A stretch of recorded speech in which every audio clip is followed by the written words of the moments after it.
All right, hello everybody, and welcome back to Amateur Hour Sports. Wow, I gotta tell you guys, I am extraordinarily grateful that I am here with you today on January 1st streaming. I did not think at this time yesterday that there was any chance really that this stream would be going ahead today in the way that it is. It has been a whirlwind a couple of days for myself. I don't know if that's a strong enough word. It's been a pretty crazy couple of days for myself, a pretty stressful couple of days for myself, and a pretty stressful couple of days for the channel.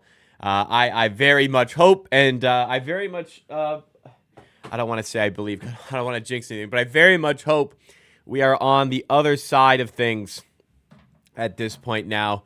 A very, very scary couple of days, but Amateur Sports is strong. Amateur Sports is back.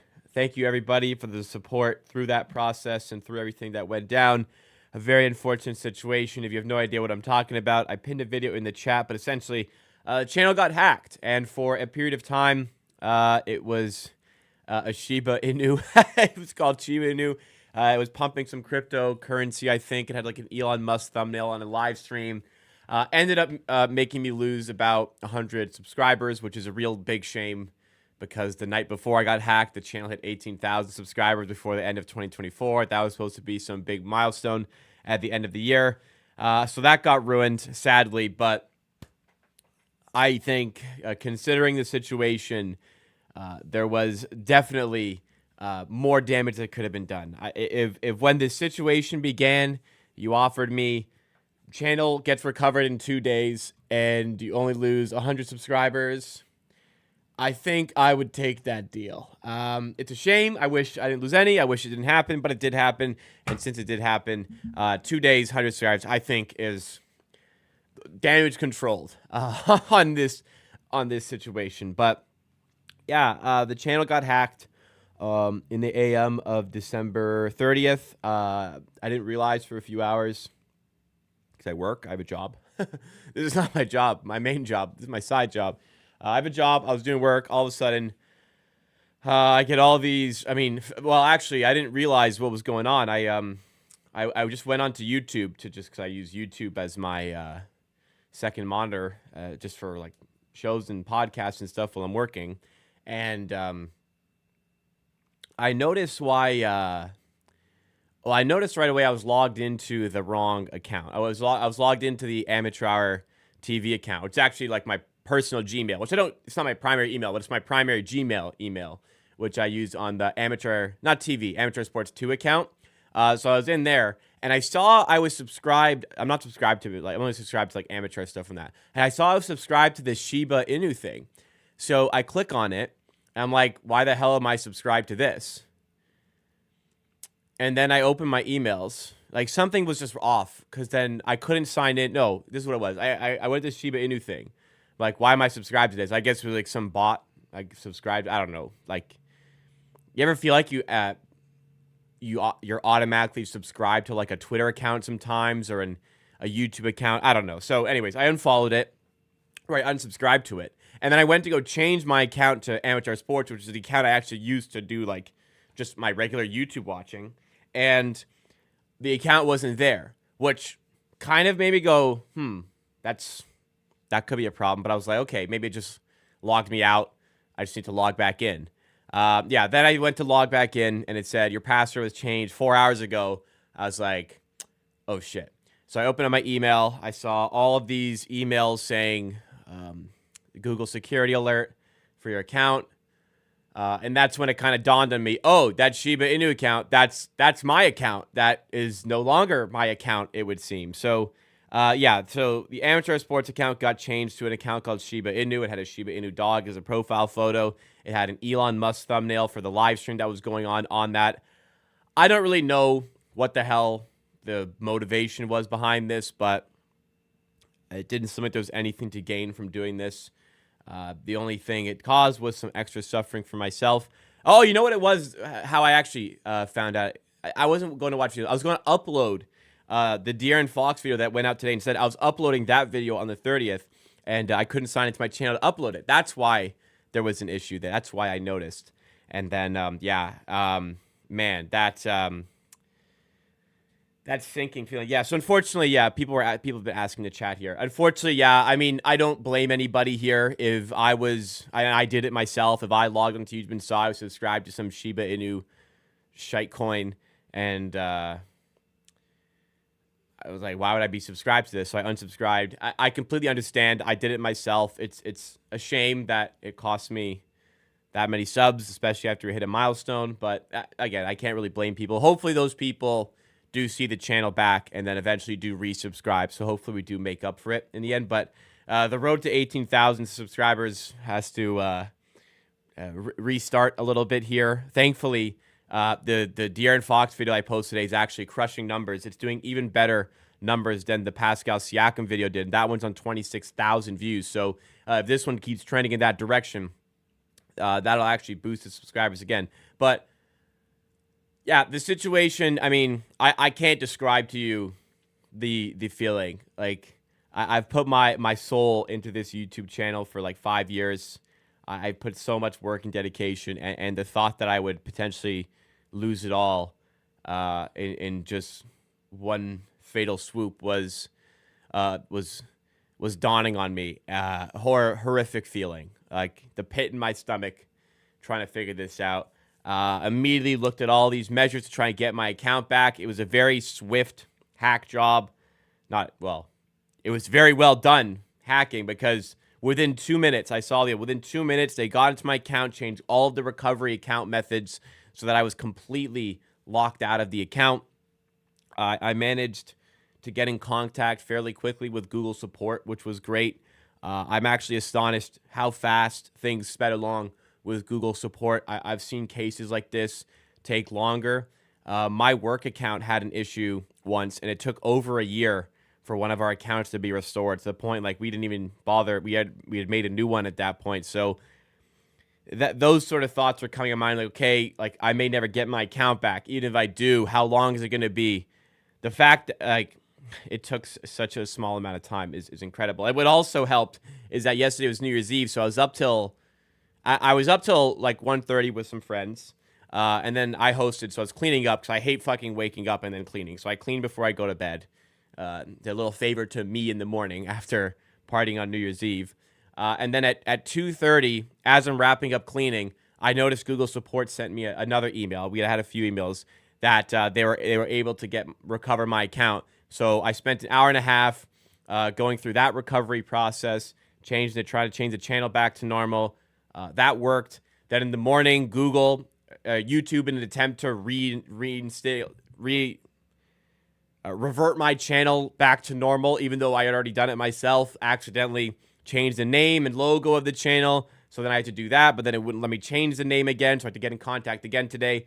But at this point, I've been rambling here. At this point, it appears as though I have solved everything. It appears as though everything is completely under my control. I have added in way more security measures to the account now, and I know what to look for to ensure that something like this does not happen again, or at least I think it won't happen again. So apologies for that.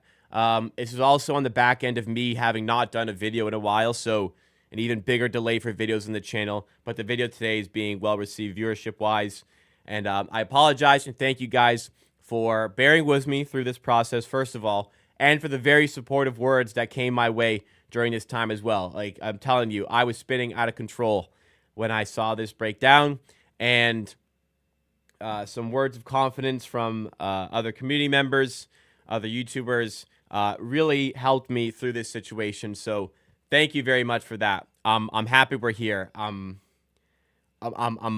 shocked this happened this fast, and the channel's back, but thankfully it is. I rely on this channel for like mentally. I like doing it. It'd be a shame if 5 years of work went down the drain.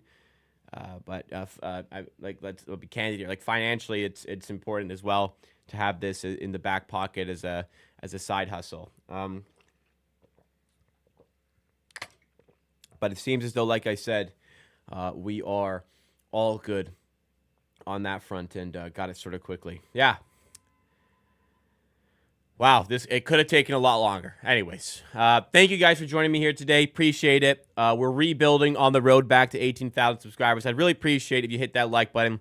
And if you're not subscribed to the channel, make sure you do that. If you are already a subscriber, or at least you think you are, maybe you unsubscribed when the channel had changed its name. Just make sure you're still subscribed to Amateur Sports. I'd very much appreciate it if you just took an extra look there.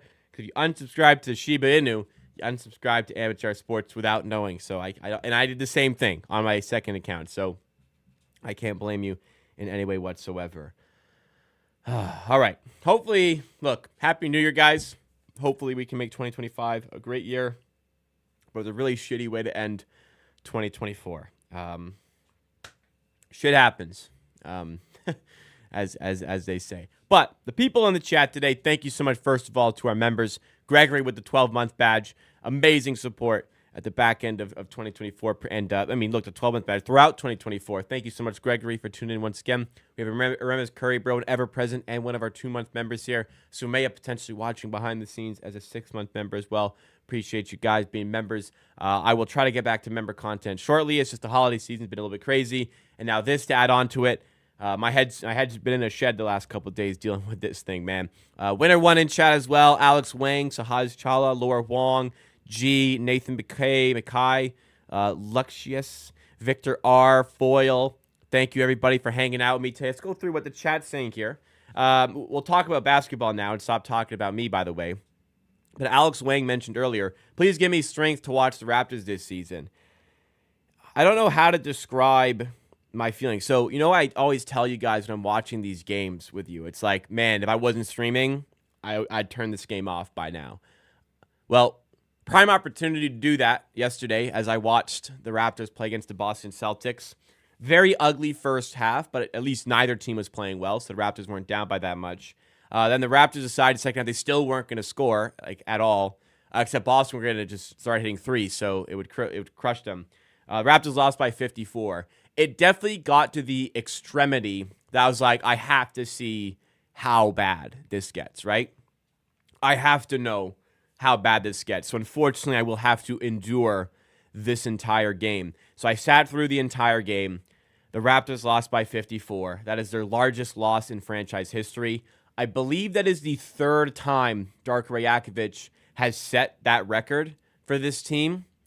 It could be twice he set that record, and he set it an additional time as the worst loss at home in history. I think he set that a couple of times now. Regardless, a lot of records have been broken in the Darko Rajakovic head coaching era, be it the worst loss in franchise history, the worst home loss in franchise history, most turnovers in a game, in an NBA game since 2000, which was also the second most turnovers committed by the Raptors in franchise history, but most at home.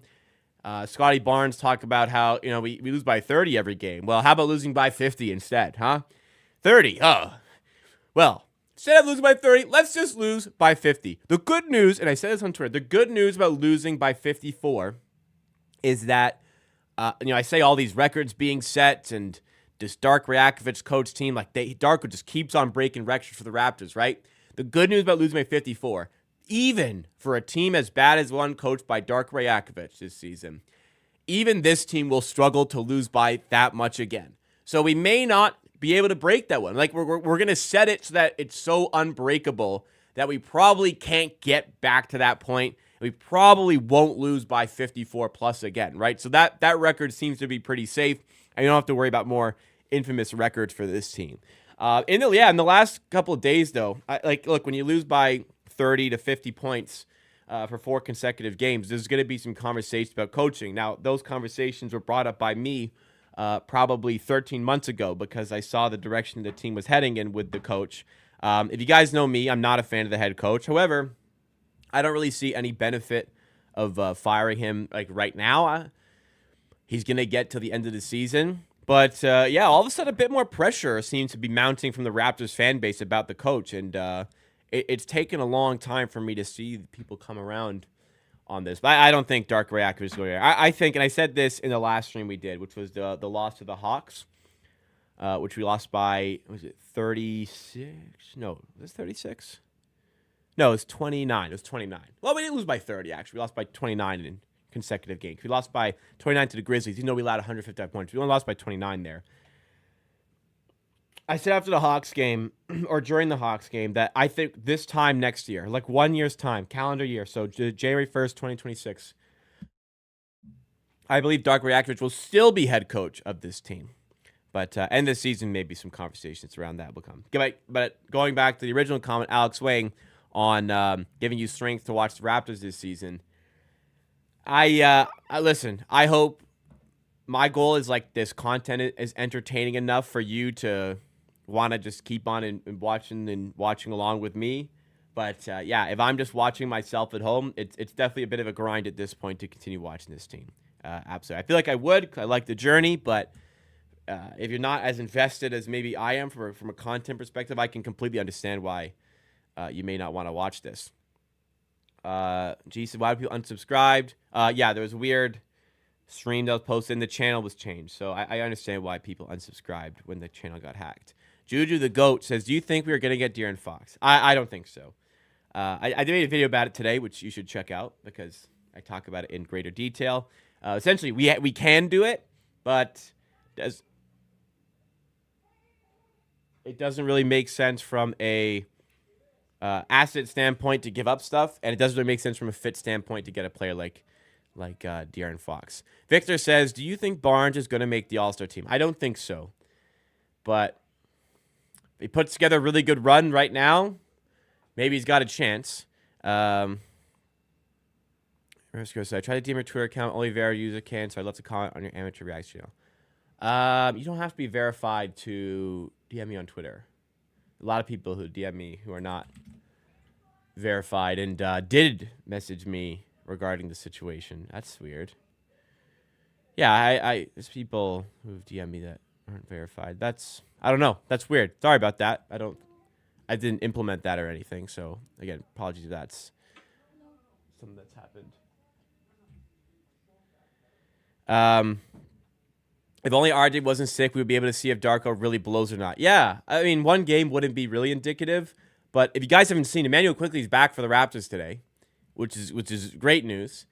We had an opportunity to see the 5 starters on the floor together, but unfortunately, RJ Barrett is out with an illness for this one. But there is extra shooting for the team today. And by some miracle, well, not some miracle, we're playing a really fucking horrible basketball team today and the Brooklyn Nets. We're barely favored. At home, we are barely favored. In fact, this morning, the Raptors were underdogs against the Brooklyn Nets. Raptors at home would have been underdogs against the Brooklyn Nets, who are legitimately trying to tank already. Raptors aren't trying. That's different. The Brooklyn Nets are trying to tank now. And we would have been underdogs at home to that team. But Emmanuel Quickly is back, and therefore the Raptors have been made the favorites for this basketball game today. Did I make the mini hoop door shot today? I've not taken it yet today. It's flat. We shall see soon. Not yet. Just was going through all of the channel happenings to make sure everybody understood my situation and everything that was going on there. But Emmanuel Quickly's back. I'm very excited to see him. And my goodness, the Raptors could use a point guard so that Scotty Barnes doesn't have to do it. And the Raptors could definitely use some extra shooting. Emmanuel Quickly can provide both of these things. Phoenix says 4 a.m., but we'll still support strong. Also, thank God you're not hacked. Yeah, I was. Figured it out. Appreciate it, Phoenix. You're watching at 4 a.m. Are you somewhere else in the world? Or are you talking about me? Me at 4 a.m. Because me at 4 a.m. this morning, January 1st, so last night, was recovering my YouTube channel. So good thing I stayed up really late. Absolutely. Sorry, I read that one about Fox. Boston could have went scoreless second half and still won. Wow. No, that's not true. It was a tight. No, it was pretty tight at half, was it not? That's believable, though. I need to double check now. That's believable. Boston had 45 points at halftime. We had we finished 71. So I think you mean fourth quarter. They could have gone scoreless, because that's true. Man, 45 points in the third quarter after 45 points in the first half. So basically, they started hitting threes. Oh my God, watching on TV, I got to actually listen to the commentary more. God, like, does Alvin Williams like kind of suck or what? Like, God forbid you're 6'7" or taller and shoot a 3-pointer. Oh my goodness, God forbid you shoot threes. Like, he's saying, I don't agree with the way the Boston Celtics play. Well, look, you better start agreeing with it, because when they started hitting threes, the Raptors could not touch them. And the Raptors, because they could not hit threes, because they don't have enough shooters, they got obliterated. And you can say, like, well, they shouldn't be shooting all those threes. You should be getting inside. Well, Boston let them shoot all game and clog down the paint because the Raptors don't have shooters. Like, welcome to the NBA, like the modern NBA, dude. Teams got to shoot threes or else they're not going to win. And if you can't hit him, you're going to lose. And if you really can't hit him, you're going to lose big time. And the Raptors, big time losers in that game, of course. Bloody hell. It's concerning. Darko didn't seem too upset with that disgraceful loss. I remember the Utah Jazz was cursing when they got embarrassed one game. Yeah. I don't know how you lose by that much, like that many times in a row, and just keep it cool. Like, the Raptors are bad. They're not that bad. They were 16, 17-point underdogs. So humongous underdogs. They lost by 54. They lost by more than 3 times the spread. Multiply the spread times 3. Boston still would have covered. Isn't that just ridiculous? Let's even make it a clean 17-point spread. Which, yeah, in some place it was. That's a 51-point spread times 3. They won by 54. Dude. The old heads are calling for Darko Session I might be onto something. So I wouldn't say me day one. I think by day, like, of the season, I think about 20 games in, I was kind of like, this guy's kind of an idiot. This guy kind of doesn't know how to get the best out of his players. And doesn't know how to get the best out of his team. And, yeah, that's kind of lingered and still with me today. You guys know how I feel about Darko. Maybe it's kind of good I didn't stream that game, because, God, like, what would I have had to say about them? Man. Oh, Darko's great development. Great. So play Boucher and not Mobo. Like, what are we doing here? We're gonna lose by 5 million points every night. Just fucking stop playing Chris Boucher then. What do we need to play Boucher over Mobo for? If we're just gonna lose on purpose, but not lose. We're just gonna be really bad. We're not losing on purpose, by the way. We're actually that bad. We're not even losing on purpose yet. I don't think Fox's trade value is as high. Oh shit. As you think. They put in the vid. 3 firsts too much. He's a UFA 20. Yeah, I did like 2 firsts, and I was like, that's not enough. 3 feels like too much. The market's kind of in a weird spot right now, because previously a player like Fox would definitely get 3 first-round picks, but maybe I did oversell in the video. I wasn't sure. 2 felt like not enough, and I felt like overdoing it made more sense for the video, but I don't disagree with you for sure. Nobody's off limits for me at the trade deadline except for Barnes. Someone said something that stuck with me. OKC lost several 30, 40-point games and 73-point game in 2021. Shea wasn't playing in most of those games, but at least it made me feel better. Yeah, it's a skewed like statistic to bring up, because I would comfortably say that this Raptors team today or yesterday is better than the OKC team that lost by 73 points in a game. Or like 30, 40 on multiple occasions. I would say that this Raptors team is better than that. Like, this Raptors team is not as bad as the record is suggesting. Like, there's a team who had a win total of 30 to start the season. So, granted, they're dealing with injuries, but once again, they are seriously not as bad as a 54-point loss. And they shouldn't be that bad. That's always been my side of it. Have you listened to Out the Mud podcast hosted by Zach Randolph, Tony Allen? I have not. I can only imagine how much I would dislike listening to players like that, like Zach Randolph, talk about modern basketball. Correct me if I'm wrong. I feel like it's very old head oriented, where, God forbid, like, oh my God, Alvin Williams talking about Jason Tatum taking 10 threes a game. I think it'd be more effective if he got more on the inside. Like, Alvin, dude, threes are worth more than two. Jason Tatum is literally better than he used to be because he shoots more threes. Like, Jason Tatum was garbage. Not garbage, but a losing player like 4 or 5 years ago because he took way too many mid-range shots. Then he cleaned up his efficiency, and like that, overnight, he became a star player because he started shooting threes more. One player I say we can say, okay, scale back the threes, get more in the paint, is Scotty Barnes. That one I would agree with. In some cases, I think he shoots too much. And that might have been the case yesterday. But they were trying to get the three-point spark from somewhere. So it's selective. But, man, Al Williams does not like three-point shots for some reason. Get with the times, old man. IQ could not come back at a better time. It feels like he would bring some much-needed energy and spirits. I agree with you, Spartan Thorn. Listen, if you're going to get one of your star guys back, the best time would be after losing 4 consecutive games where you allowed 555 points in those 4 games, I think the number is. Something like that. They probably had a combined margin of loss of like what? 30, 30, 30, 50, 140, something like that. Oh, boy. You might as well stay hacked. This rap season is horrendous. Well, we still talk about them whether they're horrendous or not. But, yes, thank you, fitness information. Sorry, making my way through the chat here. As best as I can. Phoenix says, you're in Dubai. Oh. Well, enjoy. You're grinding. You were still watching the stream. I appreciate that.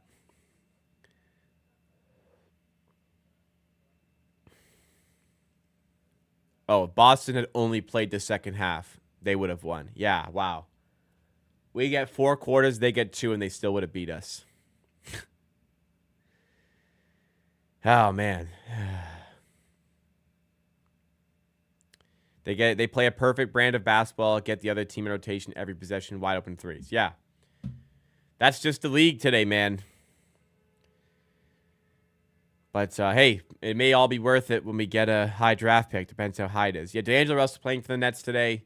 This is a really good destination for him. It's like a, a horrible team that doesn't really care if they lose. So D'Angelo Russell, who's like mega losing player, will fit in, and he can just do whatever he wants. He'll probably put up really good numbers, like maybe partially inefficient, but he's just gonna be able to do whatever he wants out here. So that's cool for him. But yeah, Lakers moving on was the right move, and honestly, I think they got a pretty good trade out of it. So Dorian Finney-Smith, I think, is a nice fit overall for the Lakers. How do I disrespect Zach Randolph? Well, listen, I like him as a player, but correct me if I'm wrong. I would assume his idea on modern day basketball. I'm gonna say I'm pretty confident he's not a guy who's loving teams taking this many threes a game. I hate Scotty taking 8 threes when you're 6'9", like 7'3", man. Get to the rim. You built like Giannis. If Scotty's open, it's a catch and shoot. He's got to shoot it always, always, always. But these like stepping into a 3 early in the shot clock type shots, miss me with those for sure. Miss me with those. Sherman Forums, Happy New Year to you as well. Thanks for coming back here. How it feels to be back. Feels amazing. I honestly, I said earlier, I cannot believe that we were able to recover the channel as quickly as we did. Yeah, very, very grateful. It was scary, very scary couple of days. Absolute nightmare. It was like one of the worst moments, feelings I've ever experienced in my life. Truly, like I care very much about this channel, guys. I put my heart and soul into this content. I promise you. I'll continue to watch every game because when the good times come back, and they will, we can look back at these moments and laugh and appreciate the wins even more. That's how I feel. I watch the process. I watch it all unfold. I like the domino effect of how we get to the next level. It just kind of sucks for the time being. Rowlett says Scotty's not untouchable. He can get traded for the right person, but to me, he's tradable for the right person. Okay? Anyways, yeah. I look, I guess nobody's untouchable in the NBA except for like Shea, Luka, Giannis, Jokic. That's probably it. Like truly untouchable. It's probably those guys. Maybe I'm forgetting somebody. Like you wouldn't yeah, those are the untouchable guys. Like Boston would trade Tatum for one of those 4 guys. The Suns would trade like a KD for one of those guys for sure. Yeah, I don't think anybody else is untouchable. Anyways, Barnes is not untouchable because you offered Luka Doncic for him, which obviously isn't going to happen. You would trade him, but Dwight Barnes is pretty untouchable for sure. Who should I bet on, bro? I have no idea. I haven't really looked at any lines today. This is a pretty crazy. I don't know what the team's going to look like. I don't know what Emmanuel Quickley's minutes are like. I have no opinion on bets for this game. I apologize. IQ won't be Raptors long term if they aren't starting level players on a title team. Need to fill out the second wing spot next to Scotty. Get a legit pick and roll guy at the 1. I'm still hopeful on Emmanuel Quickley's development, but they're not untouchable for sure. Do I think we can get Coop? What do I know? It's a lottery. It's a percentage chance they get him based on where they finish. So there's no answer I can give to a question like that, unfortunately. If we get a top 3 pick, I will be happy. Yes, Scotty's untouchable in a practical sense. That is the best way to say it for sure. IQ may be a bit rusty, but at least he will help with some spacing. Grady is playing well. Yes, the spacing will be there. The pull-up J's will be very worthwhile to have for this team. Very, very good to have Emmanuel Quickley back today. Hopefully liven up the team a little bit. If you guys, by the way, are enjoying the stream content so far, would appreciate if you hit the like button. Please make sure you subscribe to the channel as well. I know at least 100 people unsubscribed during the hack because they didn't know and they saw a weird channel. So make sure you're subscribed. Make sure you're still subscribed to Amateur Sports.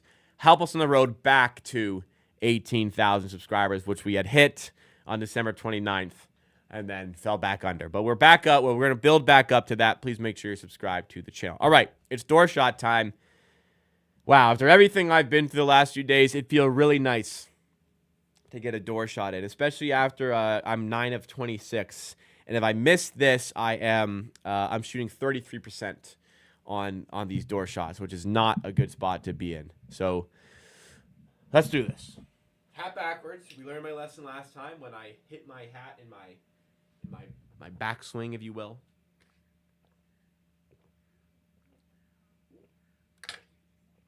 Let's start off 2025 with a make. I'm calling bank. I need all the help I can get. I'm calling bank.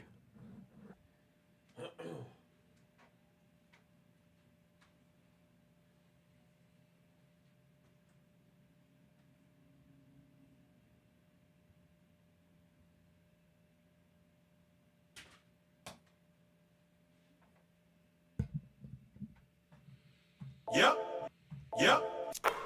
Woo. We got it. All right. We got it. I called bank. I went sleazy route, but I needed one to fall, and I think I deserved one to fall after all this shit. So we called it. We got it. Door shots improved to 10 of 27. There's still a lot of work to do, but a lot of games to go. Absolutely. Man, missing that Celtics stream put a little bit of a extra hardship on eventually getting to 70 streams this season for the Raptors games, but we're going to try and get to that point. And when we get to 70, if we get to 70, I'll have taken 43 more door shots. Of those 43 more door shots, I'll need to end with 70. I'll need to end with 35. So of the 43, holy shit. I'm in trouble here. I want to get back to 5. It's just kind of dawning on me what I actually need to do to get back to 500. Of the next 43 door shots, I need to hit 25, which is well above 50% of them for the rest of the season. That is going to be incredibly difficult to do. I need a big streak. I just need to get hot and hit like 5 in a row to get something back on track here. Because even if I hit 5 in a row, I am not at 500 still. I'd be at 15 of 32, which is not far off, actually. I just need a good streak here.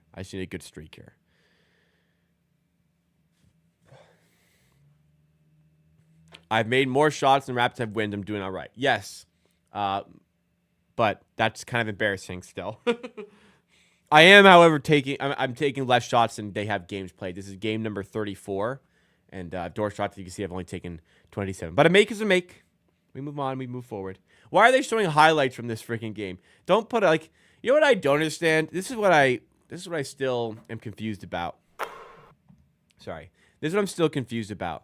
When the Raptors social media team, is there some sort of contractual obligation for this to be posted? Right? Like maybe they have a McDonald's sponsorship and they have to get a tweet out with the McDonald's sponsorship, and that's the graphic. They have the McDonald's logo here. Is there any way that, they can have a conversation with their bosses, the interns here, or whoever the employees are? Can they have a conversation with the boss and say, hey, maybe we skip the graphic today. Maybe we just don't post this one, the worst home loss in franchise history. Is there some sort of contractual obligation the Raptors have to post these? There must be. Thomas Perry, one of our 12-month members in chat. Thank you so much for joining here today. Feels good, man. I need a bigger sample size to sign quickly. I kind of agree as well. I'm not sold on it not being able to work. Horrible loss sucks. Yeah. We've talked it over. I don't want to relive that one again. How bad we lose today, They should post but limit comments on these type of games. That looks soft, though. They could. Maybe they should. Because the comment section gets ugly. Let's read some of the comments. I'm not going to pull up the comments because I don't know what I'm going to be reading here. But let's see. Make the Raptors affordable again. Please lower the season ticket prices next season. This is ridiculous. Keep it going, gents. At least you guys are dedicated enough to continuously post the scores through each quarter, even though this is a slaughter. Well, I don't feel the same way. Another close one. Raptors making history once again. There's another good one here. Put the fries in the bag type post. Fire Darko now. Trade Scotty now. He was yet another draft day mistake. Well, that's a bad take. Absolute embarrassment to make your fans pay as much as they do, and game after game they lose by 20, 30, 54. I expect people to keep coming to watch. Yeah. Unwatchable. Darko is stupid. Since last year, he has no vision. Better to have no coach than have him on the bench. Well, I don't agree with that. This is good. I like this. Wish this was my ticket. I mean, this game was in Boston. I doubt a lot of you people went, but I love this. Stay home and do nothing. VIP couch, row A, seat 1, reserved floor. I like that one. That's a good tweet. Proper stuff. We don't have a player better than Peyton Pritchard. Davion off my team by 2025. Whew. Quickly off my... Well, Quickly didn't even play that game. We had Fred, Nurse, Siakam, OG, Scotty, and enough assets to trade for a superstar. My side turned it into this. Not entirely wrong. Yeah, I mean, I think we've done enough here. The game, at least that one was away from home. You know what I mean? All right, game has begun. Sorry about that. Game has begun. Emmanuel Quickly, the big story, is back. He's starting with Grady Dick, Scotty Barnes, Ochai Agbaji, and Jakob Poeltl, as Grady Dick misses the first 3 of the game for the Raptors. And here we go. Are we going to not make a 3 for the entire first half again today? We're going to find out. I'm going to find out. If we lose to a team that starts Keon Johnson, I'm sick to my stomach. Well, we did actually last week when we lost to Brooklyn at home as well. Yeah, no RJ. RJ still out with the illness as Abaji throws down the first bucket of the game. Raptors are underway here. We also lost to the Nets even though Claxton got ejected in the first half as well. So Maya, though, thank you for joining. Glad to have you back. Yeah, had me very scared. Barnes, nice feed to Grady. Now outside to Quickly for three. Doesn't go. Rebound Pirtle, though. Second chance possession here for Toronto. Working on the scoreboard here, guys. As Pirtle backs down and finishes. Raptors lead 4-0. Scoreboard should be good now, yeah. Haven't seen any exciting franchise players come out of the draft in a few years. Am I missing anyone since Jaw? What was Jaw? 21? What year was Anthony Edwards? Like Anthony Edwards, John Morant. Well, yeah, Wemby. Wemby. That's a good one, isn't it? You could definitely make a case around guys like Barnes, Sengun, Wagner. Banchero, you could make a case for as well. Pirtle on the rebound there. Raptors up 4-3. Pirtle handling here. Somebody get the ball off this guy. Grady Dick tries to pass to Pirtle. It's a turnover. Raptors turned the ball over 31 times a couple games ago, which was the most in any game by any NBA team since 2000. That was some history set by the Raptors. We didn't know the history that would unravel in the next game, though, when we lost by 54 to the Celtics, largest loss in franchise history. Also, a lot of turnovers in that game, which was problematic. Will it be a problem today? Cam Johnson for three. Steps away and knocks it down. 6-4 for the Brooklyn Nets. Kind of shocked IQ's out so long for just elbow. Your elbow's pretty important as Grady Dick turns it over again. He hands it off to the Nets. Other side, it's thrown down easily by Claxton, and Raptors down 8-4. How long until Darko calls a timeout today? What was he talking about? What were we talking about? What was he talking about? Oh, the elbow. I mean, it was a UCL tear. That's a serious injury.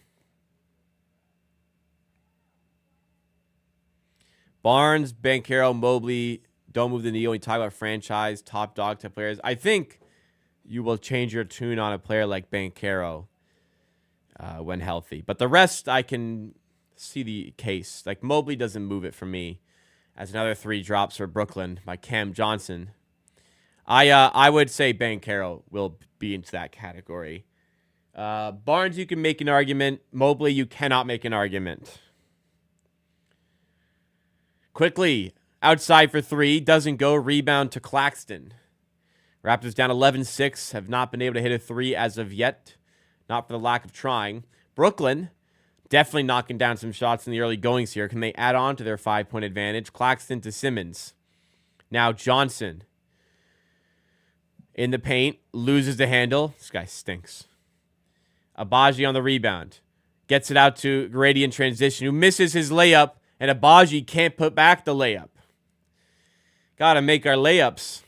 Cam Johnson for three. Doesn't go this time. Raptors have it with Barnes. 4 minutes into the game. Hey, we didn't have to call a timeout yet. Grady Dick for three. This one drops. Finally, a three-ball drops for the Raptors. And it's 11-9.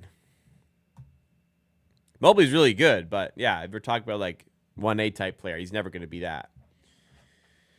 Simmons out to Johnson for three. Doesn't go again. Barnes has the rebound. Outlet to Abaji.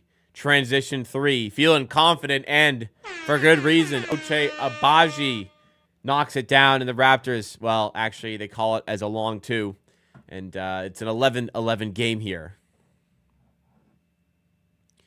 7:12 to go in the first quarter. Johnson out to John. I got to say their first names. I just kind of realized what I was doing. Cam Johnson and Keon Johnson in this game. So I will have to use their first names.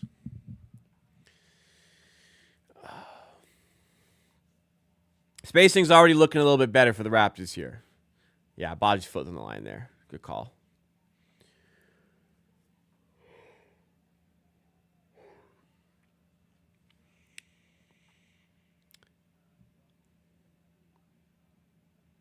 Yeah, I'd say when Bankero's back healthy, like, I mean, it's an indictment to say because it's like Magic are doing really well without him still, but no, Bankero will probably be that guy. Toronto Walker, what's going on? Is there anybody your channel? Is everything back to normal? Yes, I think so. I think I've done everything I could. As Barnes, did Barnes just make a three? Yeah, Barnes threw up a lob, and it accidentally went in. So that's a three-pointer for Scotty Barnes. His lob to Abaji just went straight in. Why just do that every time? Instead of shooting the threes, just pass it in the basket for three. And, he'll maybe make more than 6 of 31 in his last 6 games. Well, that was a really bad pass, but it worked out here. Abaji claims to have not touched it. Yeah, he didn't touch it. That just went straight in. That was a terrible pass, man. Oh, Abaji does touch it, by the way. I don't know if they're going to review that. It looked like on that angle, Abaji did touch it. So, again, we'll just have to see. Cade's putting up some pretty crazy stats this year. Yeah, I've been a bit of a Cade doubter. I still don't know if he's like a number one guy type, but the statistics this season is very impressive. Yeah, the biggest thing from the hacking experience is I don't understand the motive behind it, right? Because they changed the account name to Shiba Inu. They were trying to promote this like cryptocurrency, but like surely the amount of work and like I don't want to go into it, but I saw a bit of the, let's just say a lot of work went into this hacking process. Like a lot of work clearly went into hacking my account. I don't understand how it could have possibly been worth it to do it. It wasn't done to be like, it wasn't targeted at me because they don't like me. It was an attempt at personal gain for themselves. I really don't know. Were they going to attempt to hold the channel ransom and make me pay for it? Were they seriously just trying to pump a crypto coin and thought, hey, 18,000 subscribers to pump it to? I have no idea what the motivation behind getting hacked was. And I probably never will. I don't know. They use your base to promote the scam. My friend felt you need to sign up, and they literally harass you to invest. Yeah, I guess that's what it was. They use my subscriber base to promote their crypto scam. But like how many people are actually going to do that? How many people are actually going to do that? What I don't understand is how they're able to bypass my account recovery methods, my two-factor authentications. I don't know how they're able to bypass that. So that was a bit of a concern for me. Yeah, Abaji touches that. That should be a 2 rather than a 3. Not sure they're going to review that, though. But, hey, I won't criticize YouTube too much because they got my channel back to me like in 2 days. Very, very quickly. So I'm happy about that.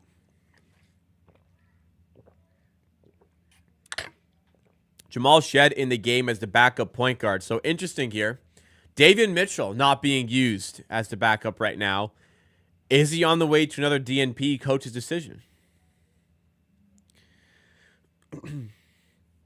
Your friend did what died, but he never actually invested because I stopped him. Like, if you're all of a sudden subscribed to this Shiba Inu account, what is making you go, oh, I should invest in this? I don't know. Maybe, I mean, I don't have, I'm just not into crypto, so maybe I just don't understand, but I seriously don't understand how they think it's worthwhile for them to go through all that work. Anyways, hopefully it's over and done with now. Did you throw out our old cell phone recently? Your account on it? No. No. I think I have an idea of what happened, but I don't really want to get into it. Be careful out there, guys. That's all I'll say. Is crypto the same as Bitcoin? Well, Bitcoin is a cryptocurrency. There are many cryptocurrencies. Many, many, many. Bitcoin is one of them, the most popular and most valuable of the cryptocurrencies. Like Hawkcoin, Hawk2a coin. Now that was a scam. I ain't never gonna scam you guys like at all. Your editor? No, it wasn't my editor. Absolutely not. If it was my editor, it wasn't. My friend would not do that to me. My editor is one of my best friends, so it wasn't him. If it was, we would have been able to figure out where the attack came from and decipher it would have been that it was him. It wasn't him. Meme coins are the biggest scam, yes. Barnes fadeaway jumper is good. I was hacked and they tried to get into my house and cameras. We have firewall set up and saying that's next level. That is crazy. That is scary as well. Technology is insane, man. 16-18 in favor of Brooklyn here. Shed attacking the rim and aggressively drawing the foul. That's goaltending, by the way. That should count that. They are going to count. And one for Jamal Shed. Nice and aggressive there, getting himself into the paint. Second time in NBA history, we have two European coaches going at it. First time was last week when these two were also going at it.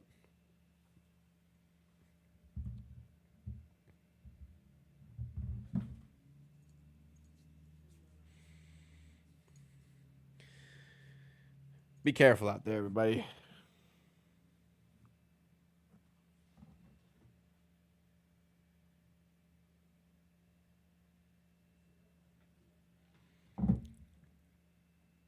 Poor D'Angelo Russell. Well, it's hard to feel bad when he just wasn't playing good ball. And first play is a Brooklyn net. Back is a Brooklyn net. Turns it over. Throws it out of bounds. Welcome back, D'Lo. At least he always ends up in these bigger markets. Barnes for two. Doesn't go. 4:13 to go in the first quarter as Sharp walks up the floor for the Nets. Cam Johnson out to, is that Wilson? I think it was Wilson. Wilson was throwing up bricks last time Brooklyn were in town. And another one was there. Thought the Nets waived D'Lo. No, they didn't. He's playing today. They didn't waive him. Jesus, I don't have Twitter, but tried Threads for one day. Not even on purpose. I clicked on a link, and that's how they got in. I only have YouTube now. Well, it's possible you didn't click on an actual Threads link. I don't know. But, yeah. It's scary out there what people will do to get access to your account and what they can do from there. Thankfully, at no point did the hackers get into my my Google AdSense account, which is how YouTube pays me. Thankfully, that was untouched. I not really sure how that went untouched, but it did. But I am going to be extremely paranoid for the next rest of my life on always checking to make sure nobody's access to any of my accounts anywhere.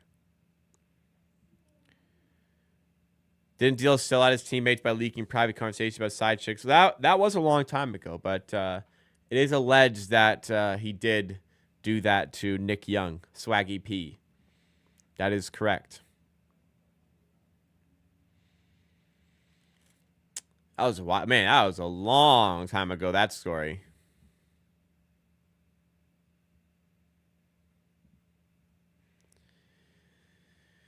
The worst is when hackers hack your bank account. The bank barely gives you your money. I've been hacked. I had my Uber account hacked, Uber Eats account hacked in 2019, 2020 area.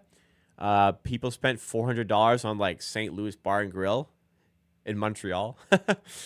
I actually got my money back fairly quickly from my bank for that one. So I have one experience with my bank being breached, my payments being breached, and I got my money back relatively quickly. So from my experience, I did well there.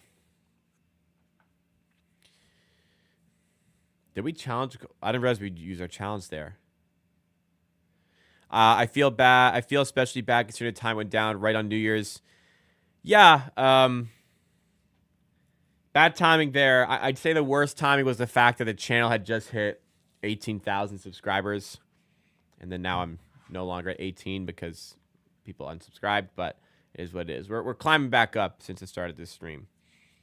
Oh, the D-Lo, like, confirmed 100% proof. Like, confirmed proof D-Lo did it. Fair enough. I didn't know it was confirmed like that.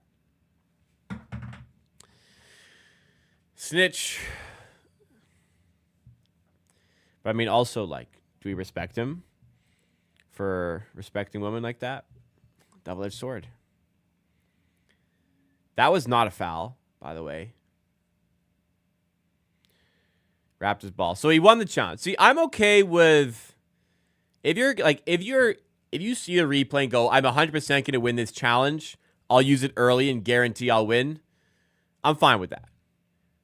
It's the ones that are like you're clearly going to lose that you use early. It's like, why the hell would you waste it? So David Mitchell is in the game for the Raptors. I was wondering if it would be another DNP for him today. It's not going to be the case. However, it appears though Shed is the preferred backup guard as D'Angelo Russell knocks down a three.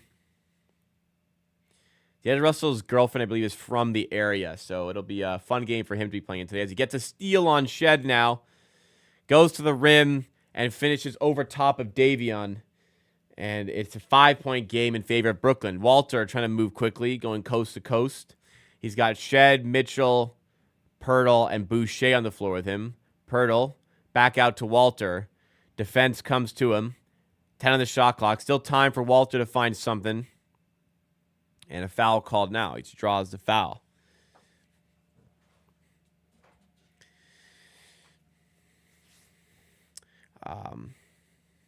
Yeah, so they're saying we hit 18,000 subs on Monday after the hack. People unsubscribed. So we were actually down to 17,013. That was the lowest I saw it get. So we're 17,913, that is. So we're building back up. And the video performing really well today is definitely going to help. Olynyk nearly turns it over. He's in the game for Pirtle. Boucher firing up a tough three. Wow. Chris, don't know how he makes some of these, but he made that one. Terrible shot, but there's still 5 in the shot. Clock down. There's 5 in the shot clock. He didn't need to shoot that, but it went in. 2-point game. Russell at the free throw line. Sends it inside to Sharp, who hooks it in and puts the Nets up by 4.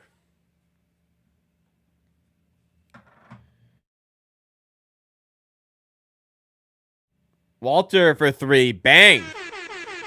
Almost straight away. And it's a 1-point game now. Some of these threes falling for the Raptors today as they were not against the Celtics. Yeah, Boucher switched up the hairstyle. New year, new Boucher. New year, new hair.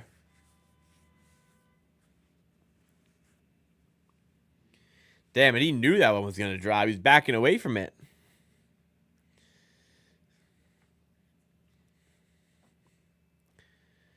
I'll get to 19K within 2 weeks. 2 weeks. Ooh, 19K.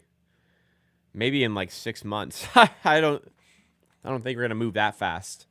So time frame from the last year. So I hit 16,000 subscribers on like December 30th, 2023. So it took 2 years to get to 18K. We're technically not there yet because we lost it, but I'm hoping to get to 20K by the end of the year. 19K in 2 weeks seems a little bit unattainable for me. However, it will be a good period of the year because, well, this year actually could go better because trade deadline should be interesting. That'll generate views around the trades that go down, and I think there will be trades that go down. The Raptors will have a high pick. When they drafted Scotty Barnes, like that exploded the channel. So, drafting a guy like Harper, Bailey, or Flag will definitely help with viewership for the channel, and that should help for the summer. And who knows if trades go down, anything, new coach, anything like that. So it potentially be a good year. My goal is to get to 20,000 by the end of 2025. That's the goal. I think that's reasonable. I think we can do it. Can somebody explain to me this Vex Bolts thing. I feel very boomer right now. I have no idea. I've seen all this Vex Bolts, like we're leaving Vex Bolts in 2024. What the fuck is Vex Bolts? What is this that I'm seeing? Again, I feel very boomerish. What? Like, what it? Somebody explain, please. AGP, Happy New Year to you as well. Welcome to one of our members here. Nick Killer Regiment reminding us to hit that like button if you're enjoying the stream. Still in the first quarter here, but let's drive up the likes here. Let's drive up the engagement by liking and hopefully find some new viewers for the channel to help get us back to 18,000 subscribers. We have 31 likes. Let's try to get to 50 likes by halftime. 50 by halftime would be great. We're 19 away, and we've got 65 people currently watching. So let's do it. Raptors turn it over again. This time quickly, the culprit. Down 4. Sharp underneath the rim. Kick out. This Keon Johnson for 3. Connects, and the Nets lead by 7. Raptors game is one of his favorites, just as they were against Atlanta. They're down by 7 here. Can they keep them at bay? Olynyk to Boucher. Outside too quickly. Now Barnes stepping inside. Nice pass to Boucher. It's turned over. I don't know if that pass got deflected or if Boucher just mishandled it. Regardless, it is turned over. Sharp open up top for 3. They're going to let him have it. Doesn't go. Barnes hauls down the rebound. Barnes out to Olynyk. Somebody get the ball off him, please. Manuel quickly comes for the handoff. Gets the switch. Quick in the corner now to Boucher for 3. This one's an air ball. So the wide open corner 3 is air ball for Boucher, but the contested fadeaway off the movement swish earlier.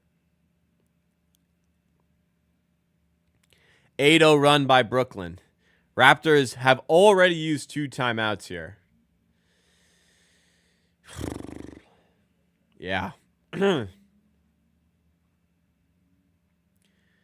Quickly, step back 2, drops it. Yes, sir. Nice move there. Ends the run, 33-26 now. 7-point game. Wilson at the buzzer. Doesn't go. And the Raptors down 33-26 at the end of 1 here.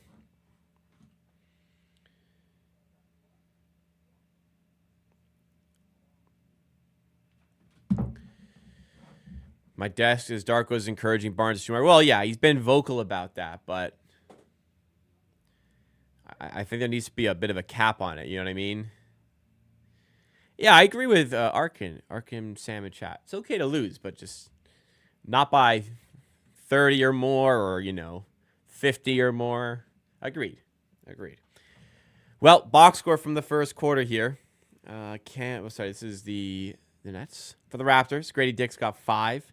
Leading the way alongside Scotty Barnes for points here. Barnes is 2 of 3 from the field. He's 1 of 1 from 3. That was that crazy pass that just went in the basket.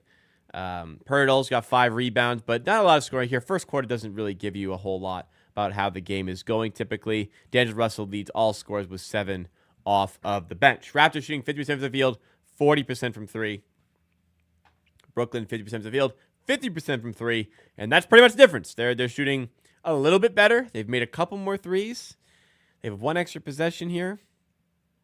Or a few extra possessions here as a result of the 7 first quarter turnovers by the Raptors. Wow, 7 first quarter turnovers. God, we turned the ball over a lot. That's on pace for 28, man. Well, stop turning it over, and they should have a chance. I don't know. Was I showing you the stream when I did that? I don't know.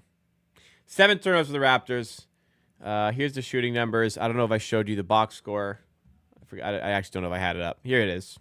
5, 5, 5, 4, 1. Maybe you get the gist at this point. That's the end of the first quarter. Second quarter underway shortly. I want to see Jama be a head coach for a season. Wow. I mean, maybe if Darko gets fired, he takes over, but I don't think that's going to happen.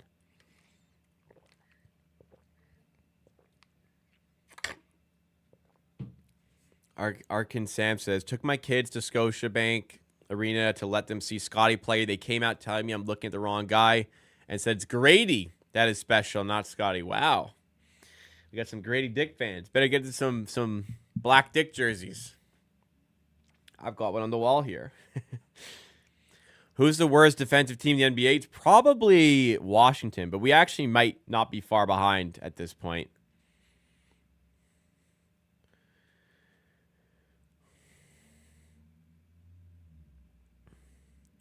Terrence Davis says, while we're at it, can we leave that chill guy meme in 2024? It was cringe. It caught a little too much mainstream media. It wasn't that funny of a meme. I agree. Oh, okay. Silkman actually explains Vex. Basically, Vex Bolt is a guy that ruins all the memes by saying them in a very cringe way. He also has a saying which he says all the time: Let him cook. Let him cook.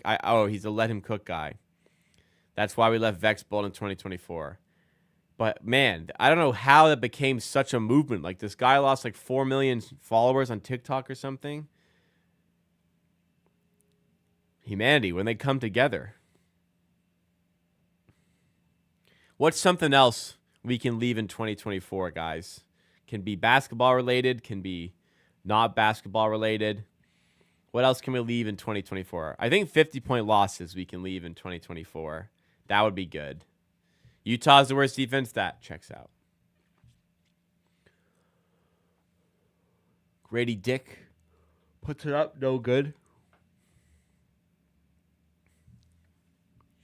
35-29. Russell, step back three. Doesn't go. Rebound to Jacoby Walter. Barnes, off the nice feed by Quickly. Great pass there by Quick. And it gets Scotty Barnes that opportunity on the interior. Perhaps the playmaker missing for Barnes lately.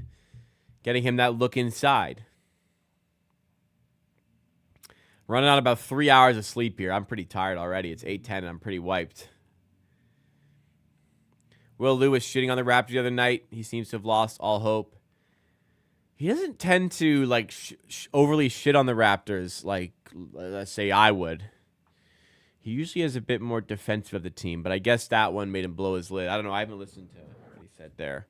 39-31, Raptors struggling here. And surprise, surprise, they're not getting stops. And as a result, they're losing. Brooklyn's shooting 55% from the field, 46% from three. They're just not making the right decisions. They're not rotating well enough. 5-hour energy. I don't have a 5-hour energy here. But like I said, I was going to bed late. It was like 2:30 when I was going to bed anyways. Then I got the YouTube support email that I had to work on, which was like an hour and a half. And I could have done it in the morning, but I just wanted to get this sorted as quick as possible. And I'm happy I did, because if not, maybe the stream wouldn't be happening right now.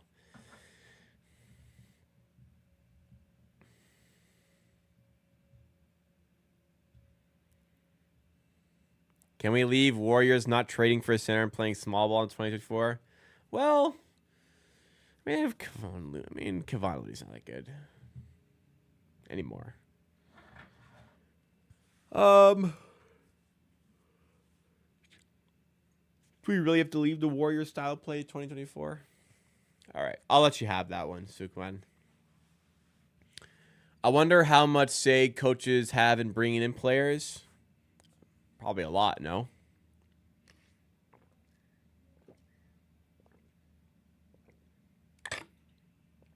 Well, I'm aware 5-hour energy is probably not very good for you. I don't think I've ever actually had one. I am a big zero sugar energy drink consumer, though. Once or twice a week, I probably crush one of those. You know what I do have? I have a Coke. You know what will wake me up? Maybe a Coke Zero. I'm going to go get a Coke Zero out of the fridge. So I'll be right back. Let me go grab that.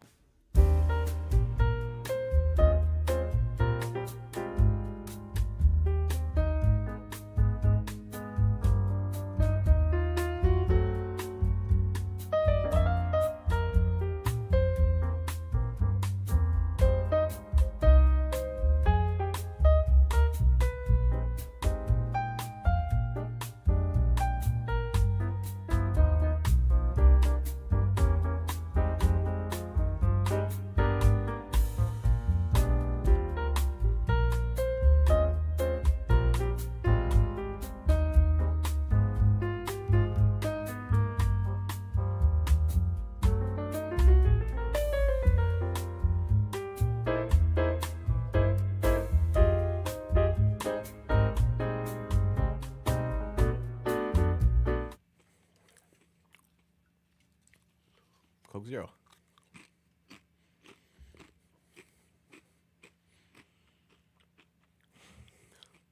The Nets have not had a top 15 pick since 2010. Did I just read that? That is crazy.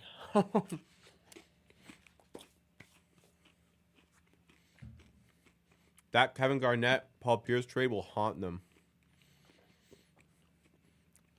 And they helped create this Boston Celtics monster.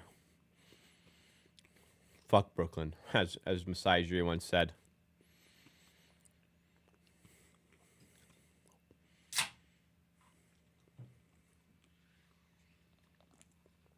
$39-33, Grady Dick.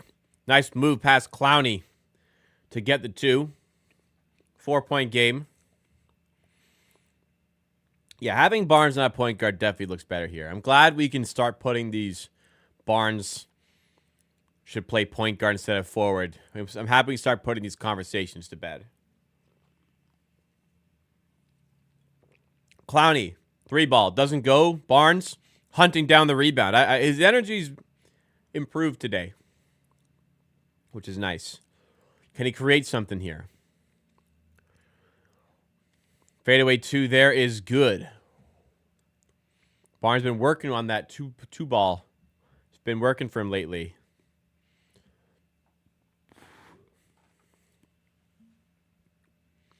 Six-0 run out of the timeout. Cloudy 3. Excuse me, doesn't go. Grady Dick should have done better for that rebound.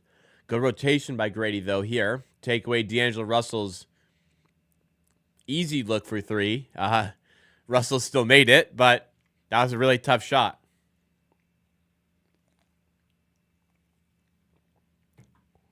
Wow. Man, Quickly's got 7 assists. This is, we've been really missing this, guys. 7 assists for Emmanuel Quickly already. Grady Dick with a steal there, coast to coast, but we can't get the finish. Russell, transition 3, doesn't go. At Fastback NBA, what I remember says is the 10-man rotation too much. I don't mind it. Just get more young guys involved. Barnes, a routine behind-the-back dribble, and he just loses the ball. Not really a lot of defensive pressure causing that. He just lost the ball.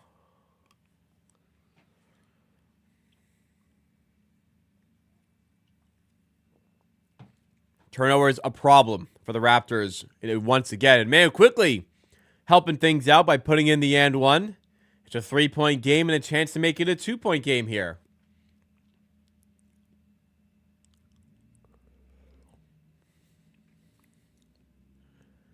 So this is CCO high up. They have to come on the screen there. Add into the space. Nice play. Man, Quick is good at basketball.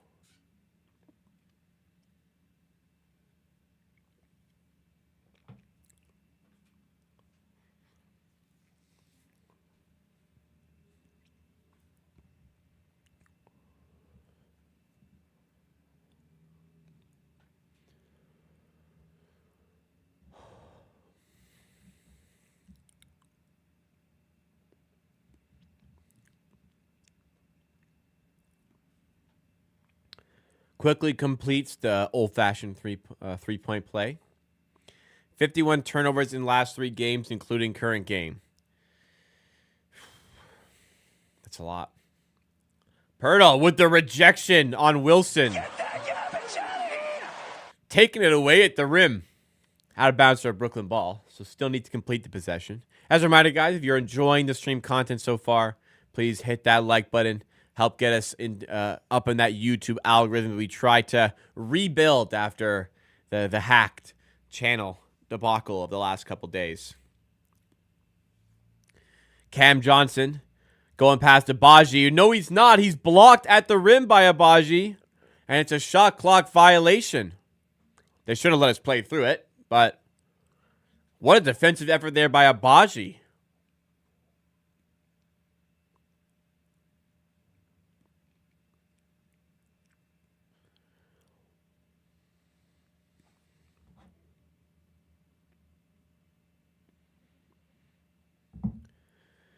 Shed. Out to Walter for 3. Got it to go. Jacoby Walter knocking down a nice 3 ball just above the break. Those are the ones we want to see fall, and the Raptors have recovered here. They're down 39-31. Since then, they've gone on a 14-5 run and lead by 1. Simmons muscling off Walter there. Wow, gym issue, but they recover enough to get the stop. Walter now other side. Sharp defending to Pirtle. Back to Walter. Open for 3 again. This one doesn't go. Rebound in the hands of Sharp.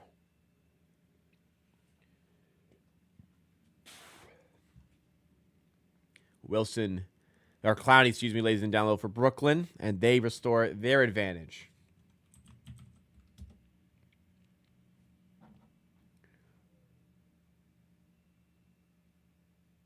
Sorry, got a weird notification.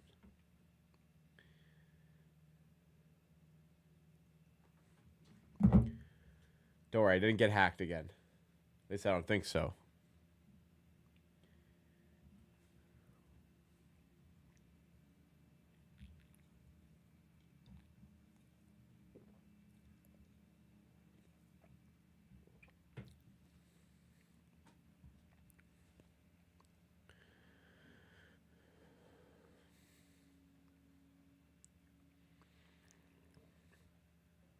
Walter to Shed.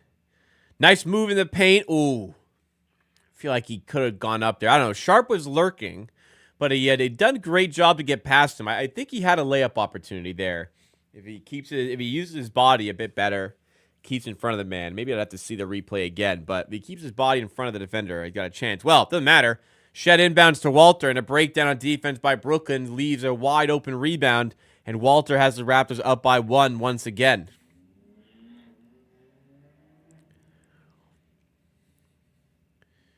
Clowney to Sharp. Now Cam Johnson in the corner to Clowney. He steps inside. Tied up briefly by Olynyk, and it's a jump ball. Effort on defense has stepped up in the last few possessions or last few minutes of game time here.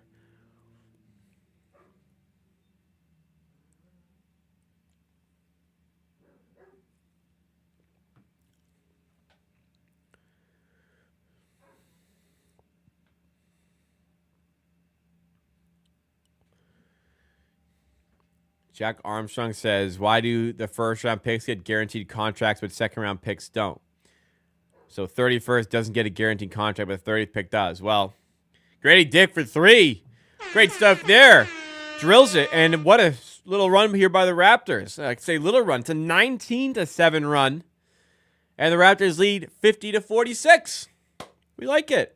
It's second night of back-to-back, so Bruce Brown, injury management's not playing here. Fair enough. Yeah, Jack was saying, what's the cutoff? Like, the cutoff is first and second round. You got to cut it off somewhere, I think. Like, is a 55th overall pick really going to get a guaranteed contract? Like, all right, was that Bronny this year? He actually did get a guaranteed contract. Somewhere in the 50s. Are they all going to get guaranteed contracts? Probably not. Team is looking much better with Manuel Quickley out there. And from a playmaking standpoint, I mean, Manuel Quickley is 0 of 3 from 3. His spacing is helping out the team, first of all. And second of all, Manuel Quickley has 7 assists already with 5:14 to go in the second quarter. So well on the way to a double-double. So long as he can get there in points. He's only on 5 points.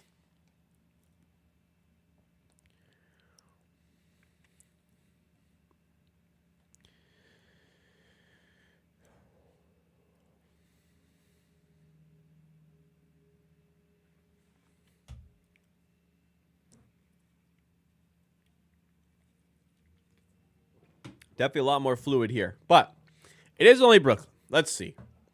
This is a game the Raptors should be really close. It does help it's the Nets, but you know what? We had a really tough schedule there. We've lost what is it, 11 in a row now. We deserve a one of these against Brooklyn. We had one against Brooklyn a week ago, granted, but we deserved another one, another shot against Brooklyn. This team's earned that chance for sure. Latucci, what's going on? Welcome to the stream. He's back. Yes, thank you for your words of support during the trivial times of the channel. that the right way? Is that the right word? You know what I mean.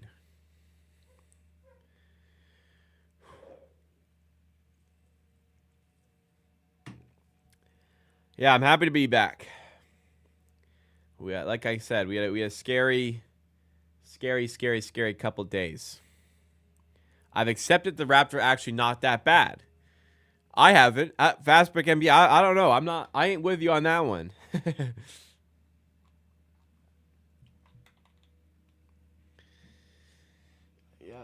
I do not concur. They're pretty bad. Yeah, right, Bob. I'm with you there. They're pretty bad, aren't they? We need to stay undefeated this year. Yeah, you know what? Fresh start. We haven't lost since last year. Man, how many ice packs Emmanuel quickly need on his knees? Holy, you see that? He looks like if Popeye, when he ate spinach, got like really muscular in his legs instead of his arms. Holy shit, man. Why I need all that? It's your elbow that's injured.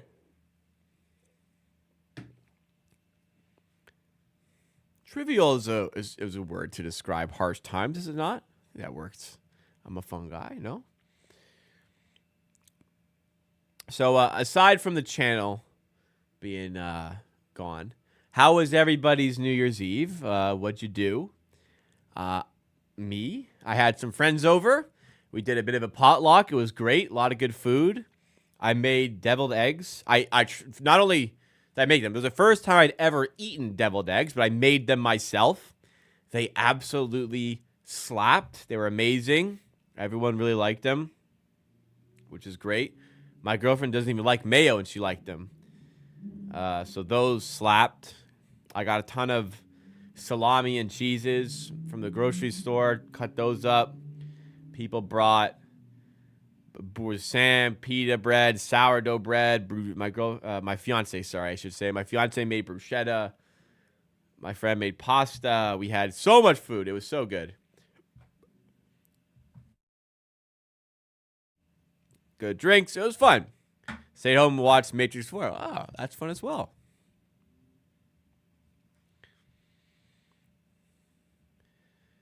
I'll ask you this. Why do you feel the Raptors are actually pretty bad?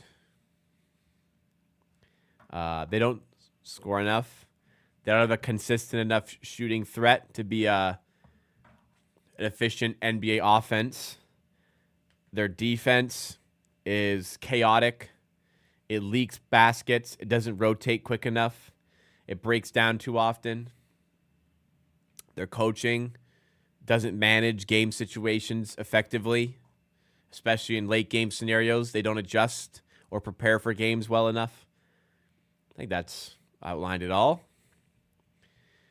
Going out for New Year's Eve is overrated, especially with people doing random attacks. Well, I don't worry about that as much, but I don't like going out on New Year's Eve. I did one year, and I did not like it. It's just way too expensive for what it is. I was at home with some friends. We had good food. It was a potluck. That was a great time. Going to a club on any holiday, really, in my opinion, is super, super overrated. I don't really like going clubbing regardless. I like going to a bar. But I like hosting. You know, if people leave their leftovers, you keep them. You don't have to go anywhere. You can just go to bed when it's done, or you can stay up till 4 a.m. fixing your YouTube account like I did, but go to bed. At school, we hosted parties every week instead of going out. We would host a big party. We'd make some money off of empties. We'd get extra alcohol left over that people left. Again, party's done. You don't got to go anywhere. Just go to bed. I love hosting. So does my fiance. So everything worked out. Don't have to worry about the dog. You don't have to worry about coming home to walk the dog. I recommend. Yeah, Trip asked a good question. Why do you think they aren't bad, right? So yeah, I didn't cook today. I'd leftover deviled eggs that I mashed up and threw on some sourdough bread. That was also from the party. That was my breakfast. For lunch I actually made an like an elaborate sandwich because I was just feeling fancy today. And then for dinner, I had the pasta. That was left over. Yeah. Not a healthy day, but I'll get back on track tomorrow. I've slipped over the holidays, which granted is fine to do, but I got to get back on the health kick. Get back in the gym tomorrow. Corner three for Keon Johnson is good. He's not that good of a three-point shooter, but he's hit a couple. 57-54 for Brooklyn now. Haven't slept yet. I got about 3 hours because there was some sports on in the morning I wanted to watch. Quickly, out to Walter. Pump fake inside. Now out to Quickly. Wide open three. Gets it to go. There we go. Welcome back, Emmanuel Quickly. His first three since returning from injury. Tied at 57. Raptors 8 of 16 from three. Much better than their game against the Celtics, where they let them shoot all game and they still could not make them. Man, I loved the Celtics. Like, after Pirtle pieced them up the last time we played them, Pirtle just got triple teamed every time he touched the ball. And the Celtics said, I dare you to make a jump shot. And nobody did. So we lost by 500 points.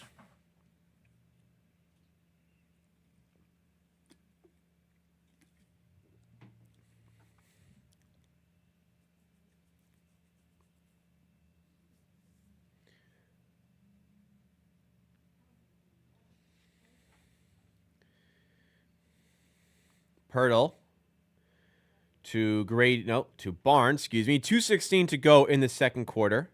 Barnes, this Coke's waking me up. The Coke Zero, that is. I huff a line and jolt myself awake. 57 all. Simmons loses the handle, but Claxton recovers. Now gets it to Keon Johnson. In the paint, his floater's off the mark. It's tipped out of bounds. It's a Raptors ball. Jordan Forbes said 50 push-ups before you go to sleep. 50 to 100 push-ups day. Start the new year strong. I ain't doing all that, but hey, if you do, you'll probably get a lot stronger. Any New Year's resolutions for anybody? New Year's resolutions are dumb because just like, why wait till January 1st? Just start when you feel like starting. But hey, some people need that like one day to say, okay, today's the day I do this. Coke is great for weight. Well, Coke Zero. There's no calories. Nothing wrong with 0 cal beverages. One a day, maybe less. And if you're on I'm eating healthier. I'm very rarely having desserts these days. Sometimes I need to satisfy that craving, if you will.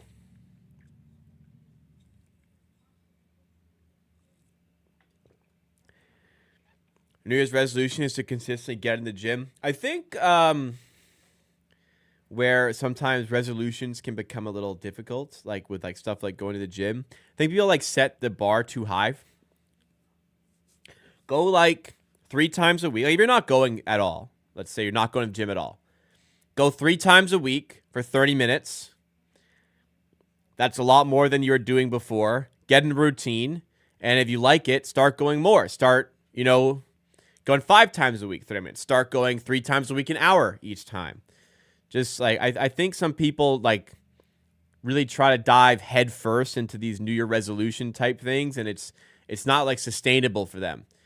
Like some people can do that. Some people can't. So make sure any goal or resolution you have is attainable. Like I could say, like I want the channel to hit 25,000 subs in 2025. Like that'd be great.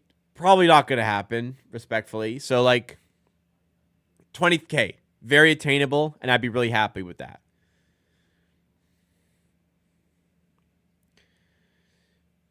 Lost 80 pounds in over a year. Habit should be long-term, not just J first. I agree. I've lost, I might have put a little back on. I've lost 20 pounds since June. I probably net minus 15 because of the holidays, but that's okay. But yeah, I'll be back on my grind. Yes, it's a lifestyle that you got to worry about. I'll be back in the gym tomorrow, too. Nothing wrong with enjoying yourself for the holidays. Grady Dick in the corner for 3. And puts the Raptors up by 1 with 38 seconds to go in the half.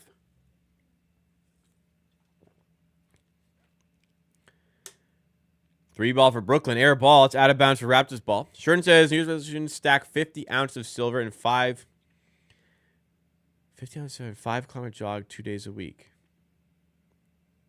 I don't understand the stacking silver, but hey, a 5 kilometer jog twice a week. That's great.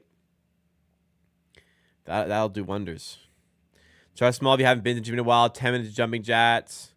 10 seconds on, 10 seconds rest. 100 jumping jacks, 50 push a day. Or just like even something as simple as treadmill walking. Like walk on an incline for like half an hour. That'll help as well. Nice feed there by Barnes. Good finish by Pirtle. 5 seconds for Brooklyn. Johnson, sidestep 3. And a foul called against Grady, I think.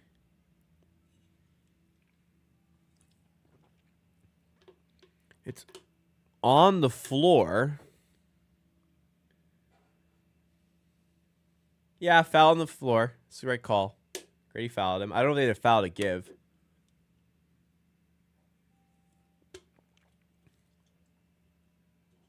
Skipping rope is good. Anything to get moving. Like, go for a walk. Go for a 10-minute walk every morning. Imagine doing nothing. Like, if you're not working out. Imagine all of a sudden you start walking 10 minutes a day. That's going to do wonders.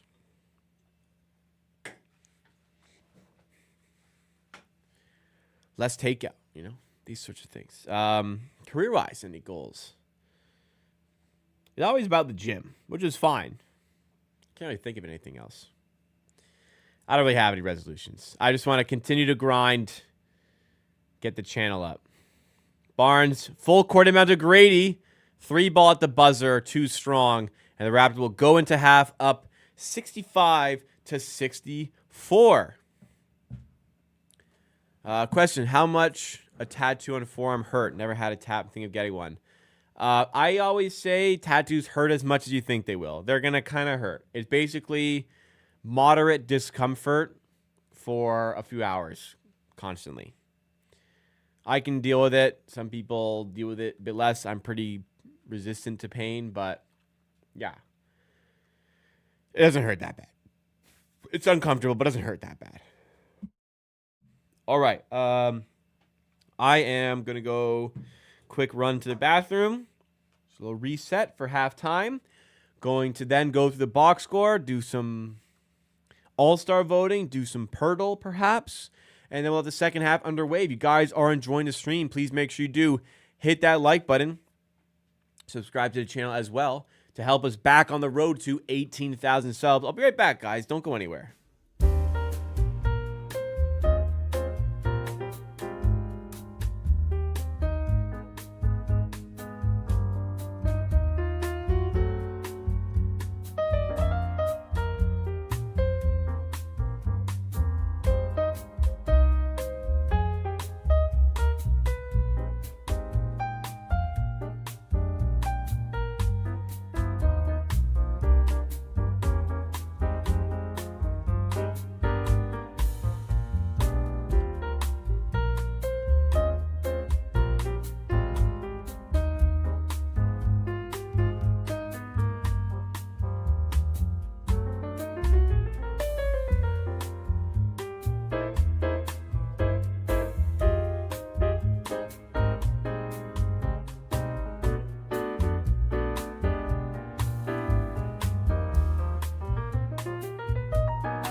All right.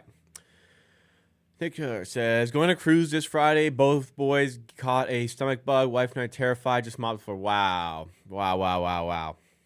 Sorry to hear that. Cruises, that's like the ultimate parent trip because like they probably have like kid programs on there to get them away from you for a little bit. And you don't have to think for a few days, for like however long you're there. You just get in line for the food and you just get what you're served. You don't have to think. Ultimate mentally shut down vacation, which is sometimes you need that, right? Anyways, let's get into what we saw from the first half. We saw good offense from the Raptors.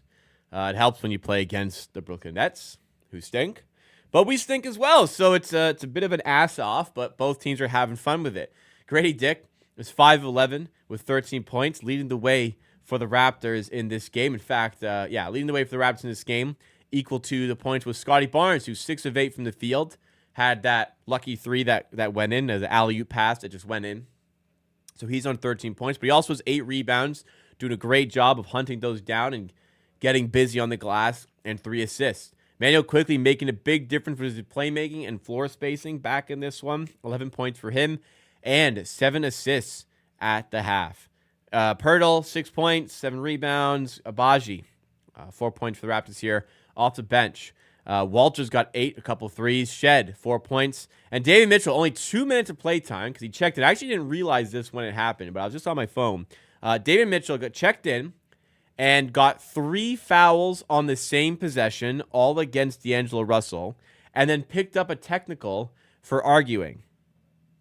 So yeah, for a guy who's already like kind of falling out of favor with the fan base and with his coach, he's playing less, not a good look for David Mitchell, absolutely. For the Nets, leading the way, D'Angelo Russell scoring-wise, he's 6 of 9 with 16 points. Yes, if you've been away, you may not know D'Angelo Russell now once again plays for the Brooklyn Nets. Keon Johnson, 3 of 5 from threes. Absolute fucking horseshit. Excuse my French. That guy's not good. But 9 of 18 from 3 for the Raptors. That's big. 55% from the field as well.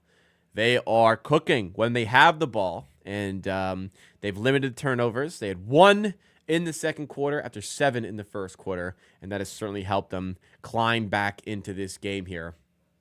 But not a lot of defense being played from either team, really, in this one. All right, let's do our NBA All-Star voting. If you guys have not done your All-Star votes as of yet, I strongly encourage you to do so, and perhaps we can try to get at least one Raptor into the game. I'll put the link in chat right now for you to go ahead and do that, but let's go ahead and try to find 5 from each conference. We'll start with the Raptors in the East. We'll give RJ a nod. We'll give Scotty Barnes a nod. We'll give Pirtle a nod as well.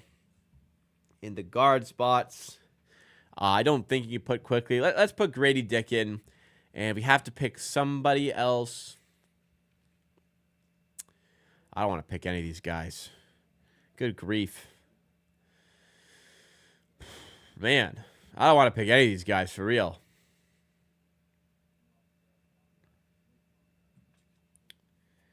No shot. Like, I don't know. Let's find somebody. Fuck it. Abaji gets an all-star vote. He's a guard. I don't know how, like, he plays more forward than guard. Anyways, the positions are dumb. For the Western Conference, I voted for Jaren Jackson last time. Let's switch it up. Shangun, I voted for last time, but I do want to see him in the game, so I will give him a vote there. Zubac's been playing well. Don't want to put him in. Maybe not. They're all obvious. Let's find some gems here, man. Tari Eason, that's what I'm talking about. That guy's a good player. Other than that,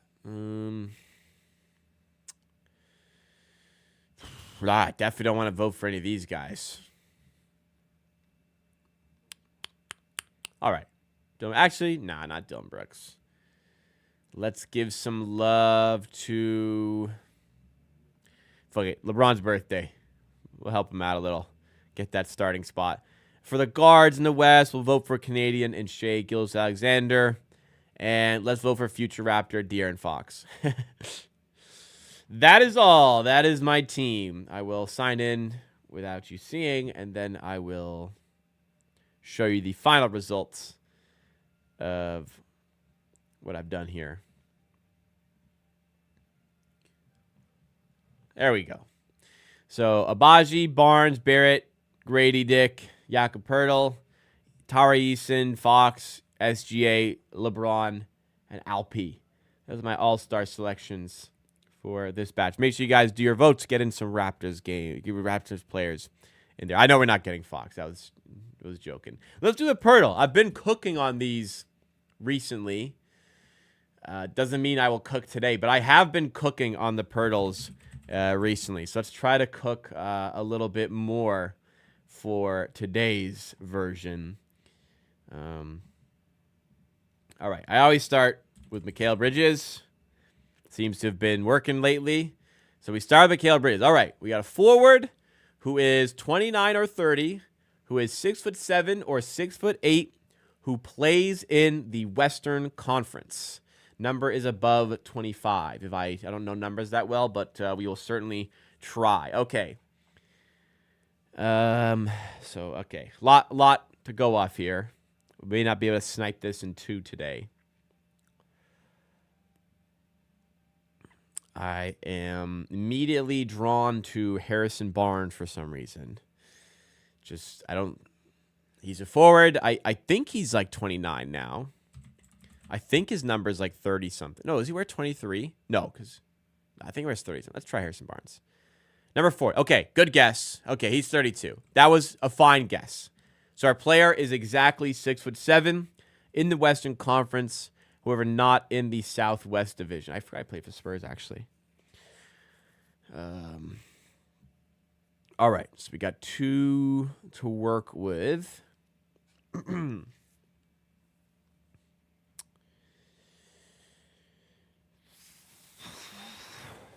Trying to think of some teams. So OKC, is there a guy old enough for this to be?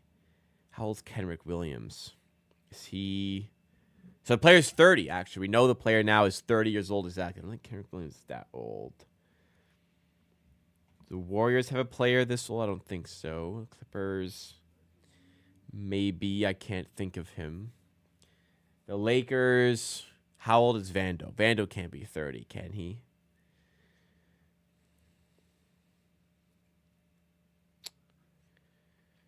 How old's Bradley Beal? Bradley Beal, I think, is above 30, so I don't think it's him. Also, don't think he wears number 3, so that can't be Bradley Beal. Anyways, not sure who to put. Where's slow-mo play these days? Where's Kyle Anderson now? Is he still in the? He's gotta be still in the league.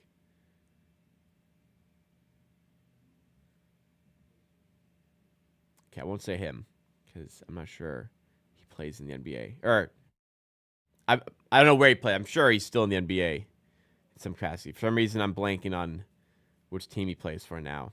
I'm sure it will come to me or the chat at some point. Portland can't be. Portland's got a young team. Denver. Is Aaron Gordon? Aaron Gordon's probably bigger than 6'7". I gotta feel like he's above 6'7". I think he's about 30 though. Damn. I'm a little stumped. I have a lot of names I'm thinking of. I'm just gonna have to guess something, I suppose.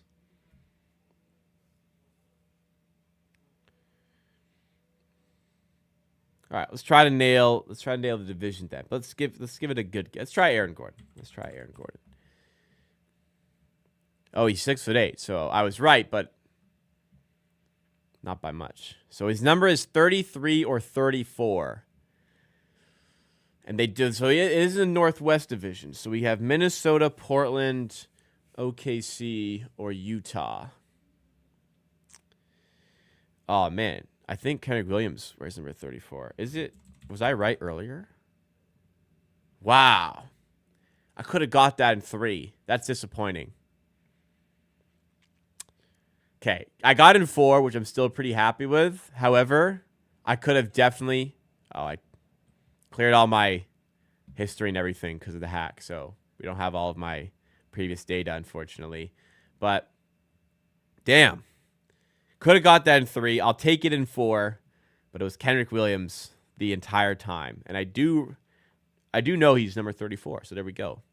Is using a silhouette considered cheating? No, but like, I feel like I have to be really stuck to use that. I want to try and get it without the silhouette. Although I do feel like the silhouette wouldn't have really helped here. Well, we got it. Did any of the chat beat me to it? Wow, none of the chat beat me to it either. Usually the chat gets it before I get it, but not on this occasion. I'll take it again in 4. Kenrich Williams, worst haircut in the NBA. Can't believe he got hacked the same time the Raptors had their worst loss in franchise history. Double whammy. Yeah, it sucks. I would have really liked to have experienced that one with you guys. That would have been a real historic one to watch along with you guys, but didn't end up happening. It is what it is. 54, man. I just like... at some point, I was kind of zoned out watching the screen. And it was kind of like... I was like, man, we're down by like 37. Like, wait, no, we're down by 47. That's not 30. That's 47. What? And I was like, I believe our worst loss there was 48. Like, we got to actually do that.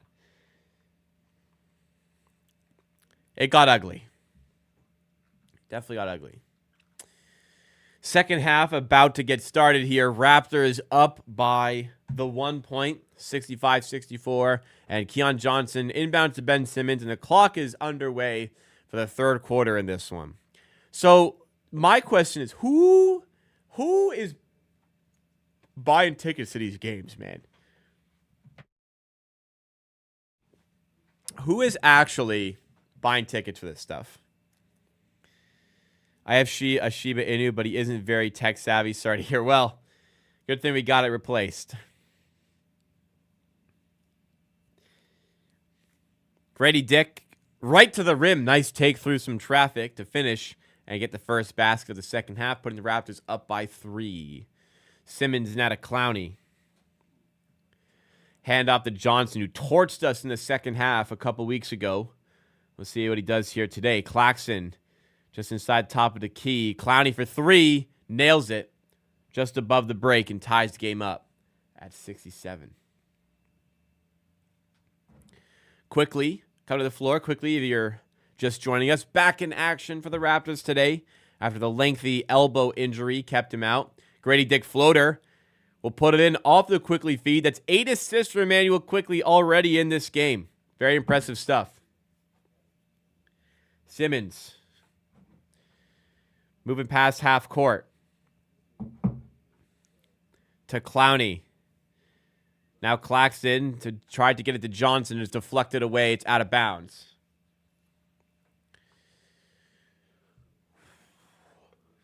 Damn, Oregon got smoked today in college football. That's tough. 41-21. I had it on until it was 31-0, and I gave up.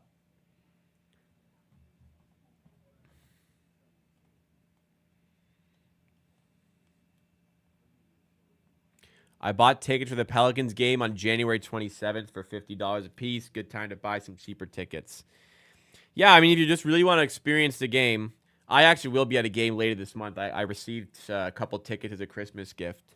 So I'm grateful for that. Listen, I'll have fun. I'm going to go to the game for free. I think that's a great gift. I just don't want to spend my own money on it, but that's what gifts maybe should be sometimes. Stuff you wouldn't get for yourself that you will still enjoy. So I'll be there on January 31st as the Raptors take on the Bulls. And full court press here, or like half court press on Ben Simmons there. That was an interesting maneuver by the Raptors.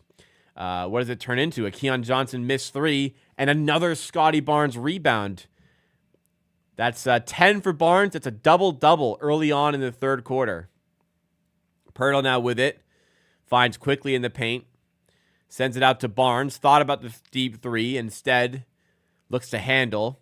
And now he steps into a three. Wow, Scotty Barnes connects right over top of Cam Johnson. I got to say, I'm not loving that shot, but it goes in. 16 points, 10 rebounds for Scotty Barnes. He's 7 of 9. He's 2 of 2 from 3.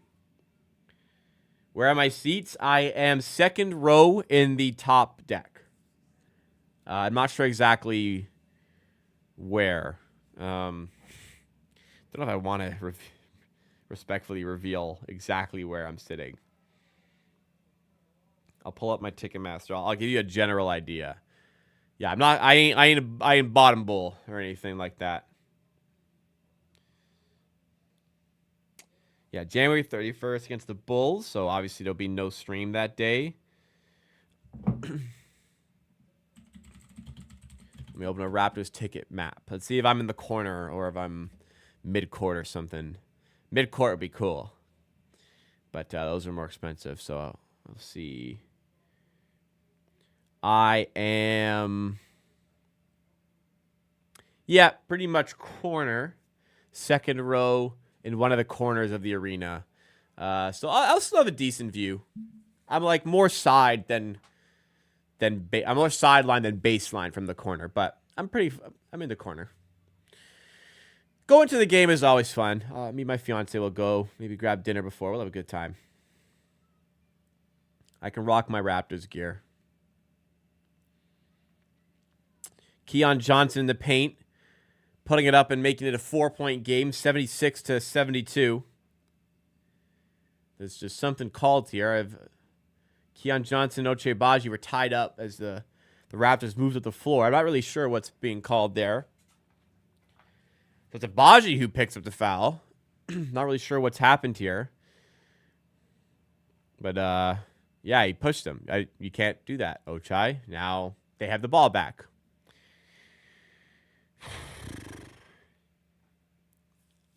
All right. Why would you do that shit, man?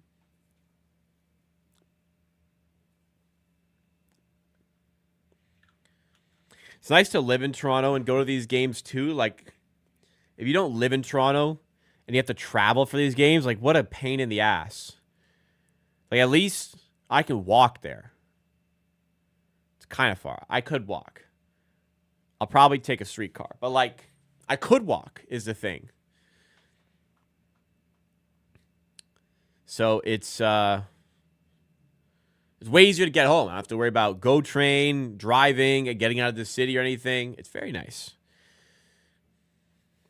Yeah, like taking the GO train. Like, what a nightmare. Like, after the game, going through the horde of people. I'm so happy to not have to do that. Gotta be careful of fake sponsors acting real sponsors, sending media packages with malware. Once installed, they just take all your info, take your YouTube channel accounts. Yeah, noted on that. I've heard some stories about that happening as well.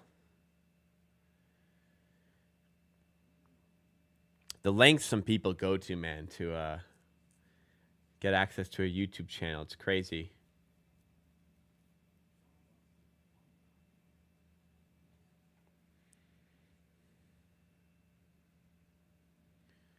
Barnes. Sidestep 3 is up and drops. Wow, Barnes. 3 of 3 from 3. He is cooking tonight. I think 19 and 10 for Barnes here. 3 assists as well. What are the starting 5? The starting 5 today was Quickly, Grady, Agbaji, Barnes, Pirtle. Sidestep 3 right in front of the Brooklyn bench. He was fucking almost twerking in front of the Brooklyn coaches.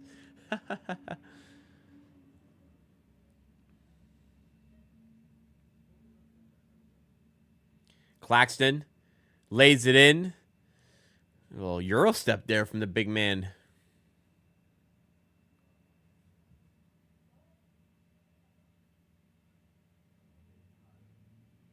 Did I make the starting 5? Personally, I was not in it, no. But I'm not on the team.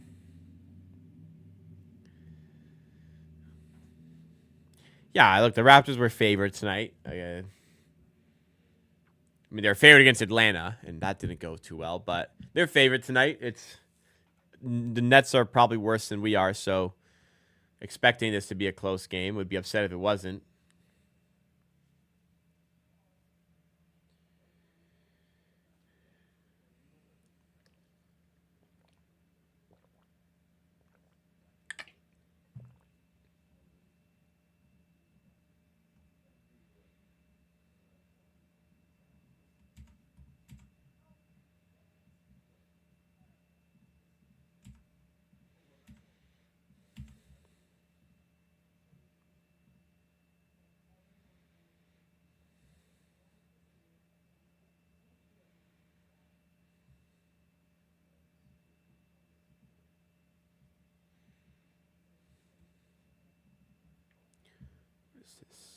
Sorry, one sec. All right. How did the mini hoop shot go? It went in today. It went well. Not a lot's gone well for me last day. That went well. 81-76. Grady Dick. And it's kickball by Ben Simmons. And it shoots out of bounds. Man, he volleyed that shit. Hopefully everybody in the crowd is okay. That launched into the crowd.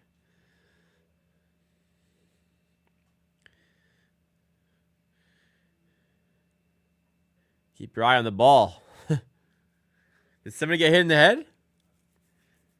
Hope we got a replay of that. Respectfully. 81-76. Quickly to Grady. Nice feed to Barnes in the paint. Go up, man! And he's fouled. All right. Oh, he's upset about something. He wants goaltending. I don't think he's going to get that. Oh, geez. Jaden Ivey's got stretchered to the locker room. Anybody watching the Pistons game know what's going on there?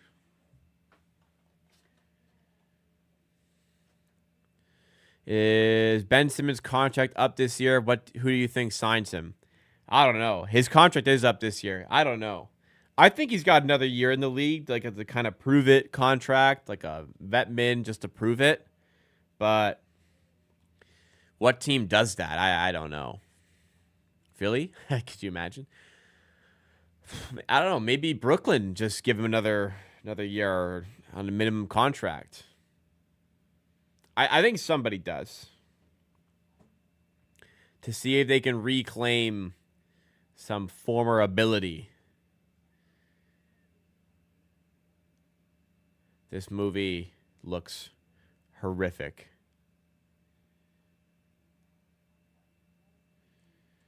One of them days.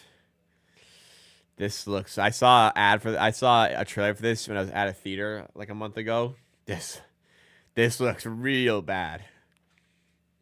How do some of these things get funded? Some of these pieces of content get funding, man. It's incredible.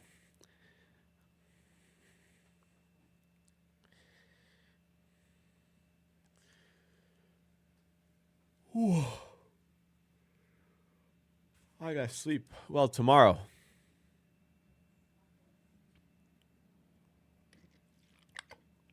I did see Squid Game Season 2 come out. I haven't started it. I'm not a big TV watcher, so it's tough for me to catch up on these shows.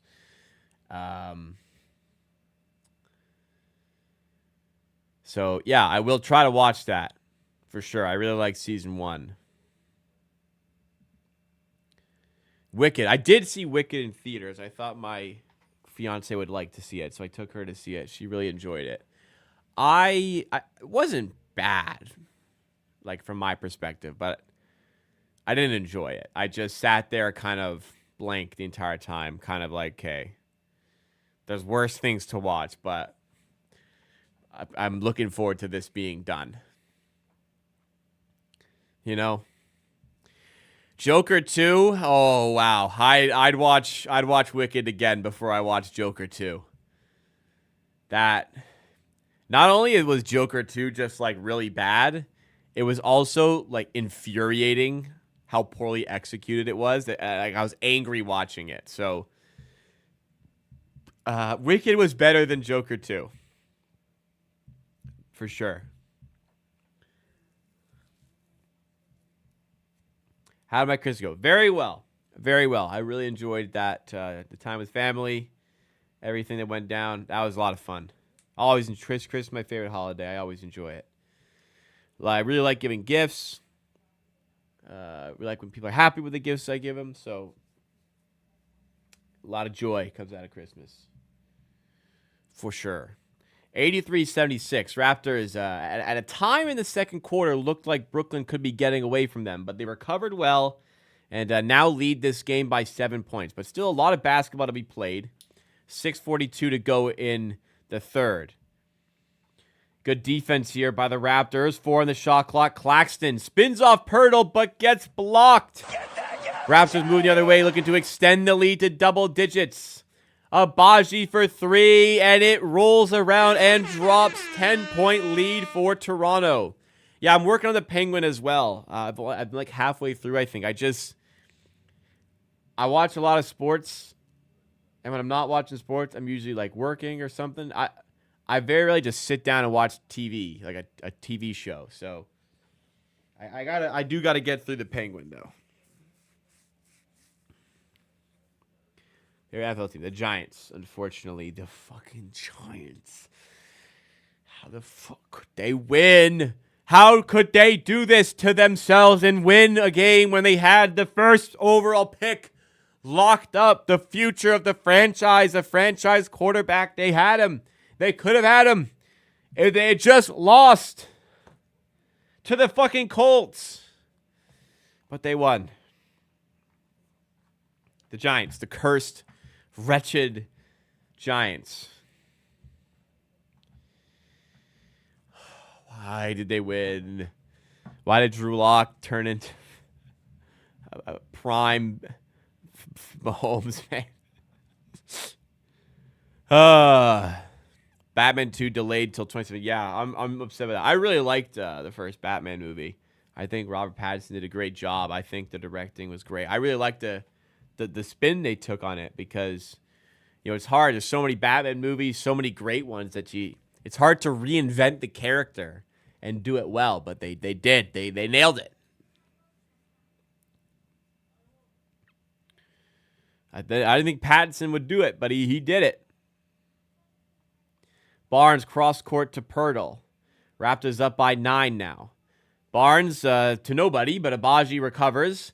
Back to Barnes. Gonna have to come up with something, and his 3-ball doesn't drop. It's his first missed 3 of the day now. He's 3 of 4 from 3. 21 points, 11 rebounds, 3 assists for Barnes. Much better on both ends of the floor playing as a forward, I must say. Thoughts on Fred VanVleet. He's having a bad year. Not Fred's year. Shed to Pirtle. Dribble handoff. Shed then blocked by D'Angelo Russell, who outlets to Johnson. Barnes looking for the chase down block, but can't recover in time as Johnson lays it in. 5-point game. Things move fast. Pirtle to Shed.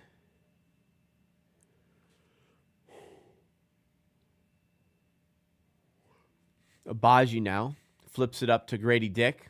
Trying to drive past Wilson. High off the glass, doesn't go. Rebound in the hands of Claxton, who gets the transition play started. Johnson down low to Wilson. And a breakdown on defense. Poor defense there. And a 7-0 run by the Nets after the Raptors took that 10-point lead. Barnes running the point here. It's okay if he does it time to time. But what do they got for us? Gets the switch onto Russell. Fades away for 2 and finishes easily. That's Scotty's game lately. Those turnaround jumpers, especially over weaker defenders like D'Angelo Russell. Fantastic stuff. Johnson lays it in. Too easy, man. Some of these passes, they're just passing down low, and that's it.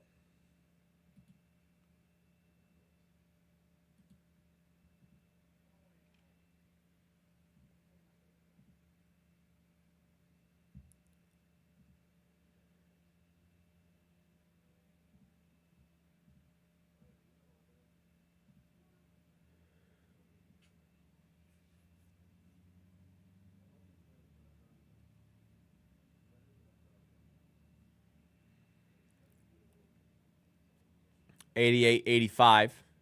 Jamal Shed Attempting a free throw here.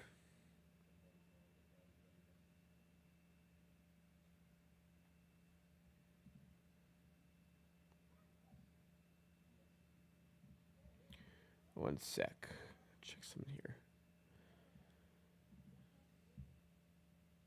There's a big trade in the Women's Hockey League, apparently. I wouldn't know. Shed at the line makes the second one. It's 89-85 here.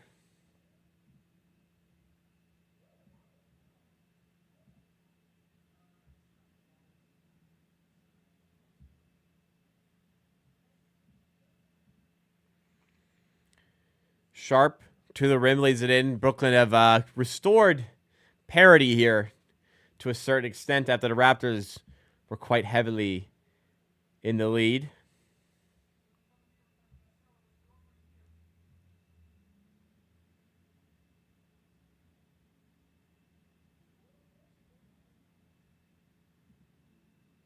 What am I seeing here?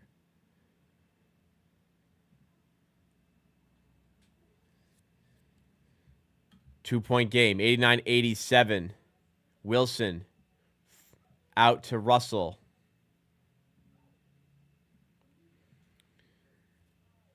Now Sharp loses it. Here comes Shed the other way. Grady Dick in the corner for three. Tough shot, and it goes halfway down. Comes back up. Very unlucky there. Walter now back in the game. Shed to Grady again. This time he goes to the rim, scoops it up and in. Nice move there.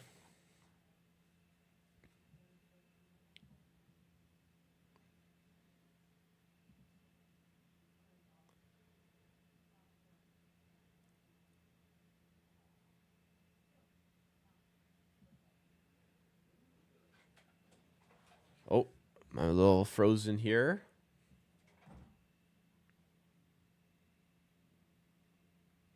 My stream froze. Sorry, guys. Hopefully back up in a sec. There we go.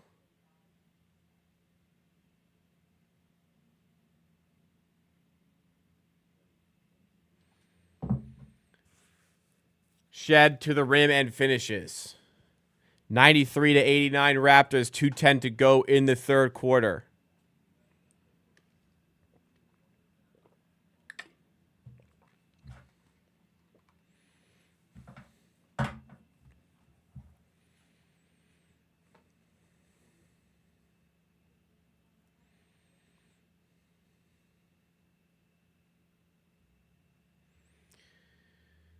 We are winning, Rowlett. Yeah, it's hard to believe, but we are winning. We were up by 10 not very long ago. Up by 4 now, 93-89. As a reminder, guys, if you are enjoying the stream, please make sure you have hit that like button.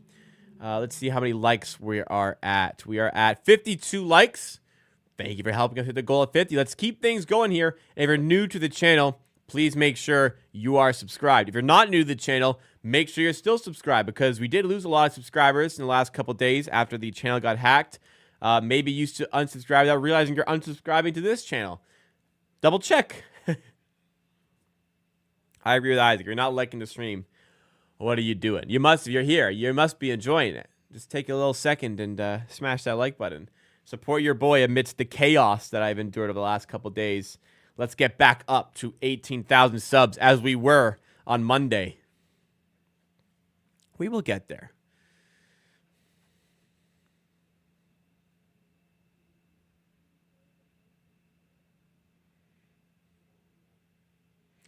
And you must be liking the game too because you've got guys like Scotty Barnes balling.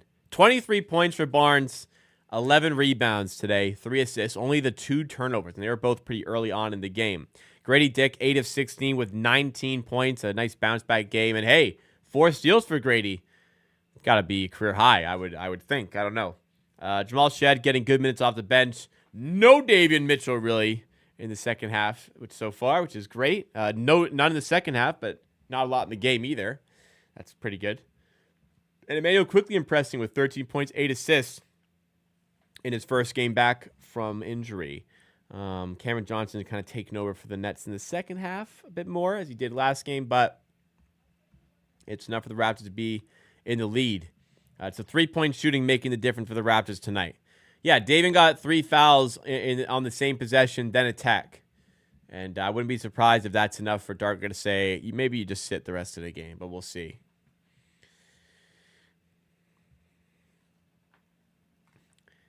Times the game seems to be speeding along pretty well.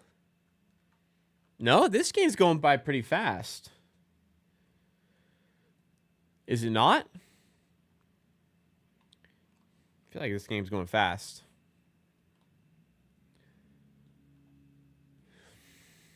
Okay. Back from the timeout.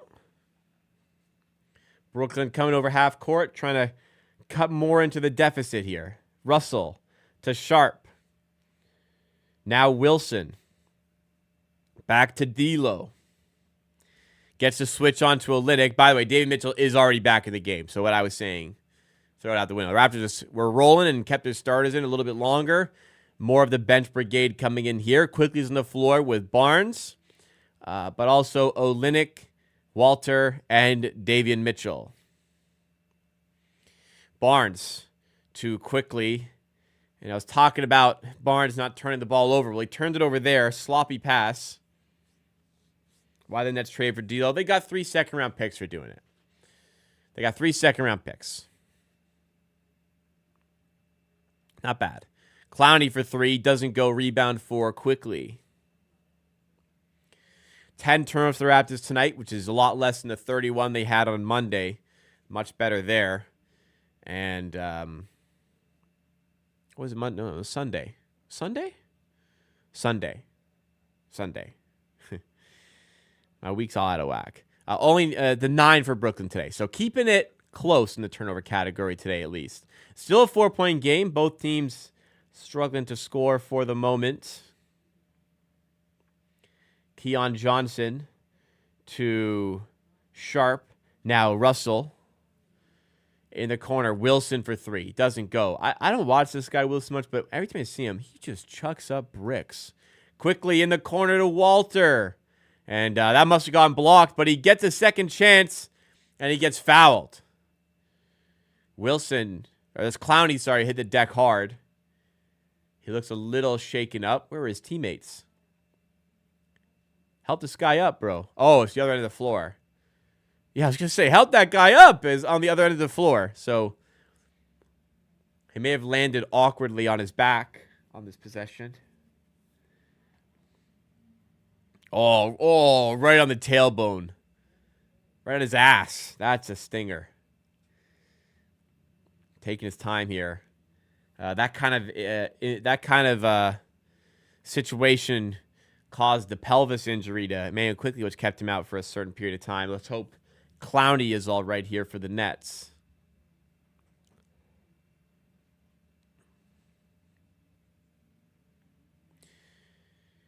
.26 seconds to go in the third. Clowney walking off under his own power, so hopefully he's all right.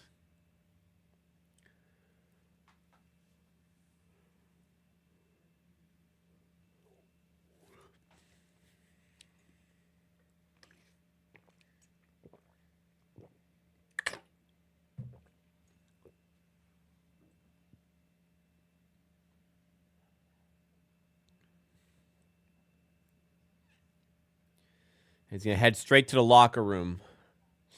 Unfortunate, but at least walking on his own. Walter, second free throw, doesn't go. So he made the first, misses the second. And it's a 5-point game. Shot clock, game clock separated by about 1.5 seconds here. So Brooklyn can play their cards right and get the last shot here.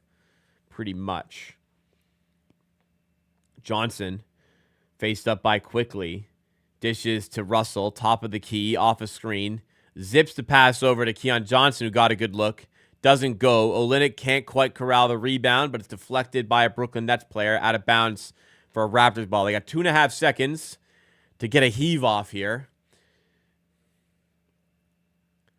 Oh, but they want to challenge this. Okay, they want to challenge this. So Brooklyn, 2.5 seconds. They want to get the last shot off to end the third quarter. I don't really understand why they would challenge in a situation like this. The Raptors will very unlikely be able to produce any offense in the next 2.5 seconds. And even if Brooklyn win the challenge, they would only have 2.5 seconds to get something off. So for me, challenges, well, they're going to win at least. They're going to win the challenge. For me, challenge, you got to use these more so in situations where you've given up free to the other side. Also, actually, you know what they might find in this challenge? Olynyk actually fouls on the loose ball, which they may be able to determine from this replay as well with the new rules. So, I wonder, well, it was a quick review, so I don't think they're going to look at the foul there, but I think they will be giving it as a Brooklyn ball.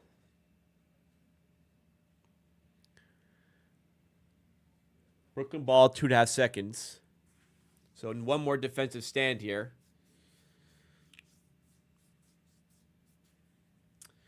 Both coaches now have a successful challenge today. A rare Darko W on a challenge. Yeah, Terrence, I agree with you. I don't think it's Olynyk's fault, though. Like when you say our team looks bad with Olynyk in, I don't think it's Olynyk's fault. It's just because there's no rim protector out there. And they're making Olynyk do that, and he's not a good rim protector. They're kind of forcing him to play that role. So, yes, they do look worse, but I don't think it's Olynyk's fault. Wow, that is a really good inbound play. And it turns into 2 points there off the goaltend by Barnes. Yeah, really nice play design off that inbound. Wow. And 2 points for Sharp. 0.4 seconds, and that'll do it for the third. All right, a grandstand finish on the cards. Which team will be able to get it done? We'll find out shortly. I'm going to go quickly run to the bathroom once again. Drop a like while I'm gone. Subscribe if you're new. Subscribe if you're not new, but you haven't subscribed yet. Help us on the road to 18,000 subs, and I'll be right back as we get the fourth quarter underway.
Oh, it looked like goaltending to me when it happened. I haven't seen the replay, though. All right, box score quickly. Individuals, Barnes, 23 points, 11 rebounds, 9 of 12 shooting. What a game from him today. Quickly, back from injury, 13 points, 8 assists. Grady Dick, 19 points in this one. Very impressive. Both teams, no defense. Both teams shooting above 50% from the field. Raptors shooting 48% from the field compared to the 35 from Brooklyn. And we have more offensive rebounds. And how many turnovers do we have? We have one more. How is it a close game? How is this game close? I don't understand. I guess they've shot more threes and only made 2 less. I guess that's just a difference there. All right. Fair enough. They've shot more threes. All right. Anyways, back for the fourth quarter. First possession doesn't go for the Raptors. Here come Brooklyn. Raptors have led by 10 in this game. Brooklyn, I believe, have led by 8. I think 39-31 was their largest advantage. Raptors led, what did they lead? 86-76, I think they led. Barnes underneath the rim. What a feed by Olynyk. And Barnes lays it in easily. He's got 25.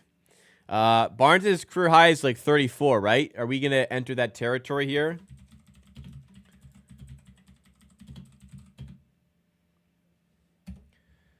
Uh, 35 is Barnes' career high, which he could flirt with today. He's got to get 10 more to equal here, so he probably won't get there, but it's not out of reach. Long three from Martin there. Doesn't go. That was a terrible shot, man. Quickly has it. Looking for Barnes inside. Has to opt to go to Walter instead. They're trying to get Barnes involved there. Now they clear a bit of a runway for Quickly, who lobs it to Barnes, who throws it down. Scotty Barnes and Emmanuel Quickly linking up for the highlight reel play. Raptors get the steal. Out in transition with Mitchell. Now to Walter. To Mitchell again. Open for three. Decides not to shoot. Slows it down. Goes to Quickly. Russell defending. Entry pass to Olynyk. Spins off his defender. Lays it in. Timeout called. Jordi Fernandez. Raptors. What a start to the fourth quarter. They're up by 7 with 10:20 to go. Much better performance here tonight. Obviously, you're playing the Nets instead of the Celtics, but the offense, the shooting, has made all the difference here for the Raptors. And Emmanuel Quickly making a big difference as well. They're looking good, playing good ball, entertaining watch for the masses watching, just like myself. Maybe perhaps you are watching and enjoying as well. Perhaps you're enjoying the stream. Remember to hit that like button if you've not done so yet. Another reminder there. But we're cooking. Let's keep cooking. And would be nice for these guys to get a win. They've had a hard couple of weeks. A month, really. I mean, they won on December 1st and December 3rd, and then didn't win again the entire month. It'd be nice to start off 2025 with a bright little omen for the season, potentially.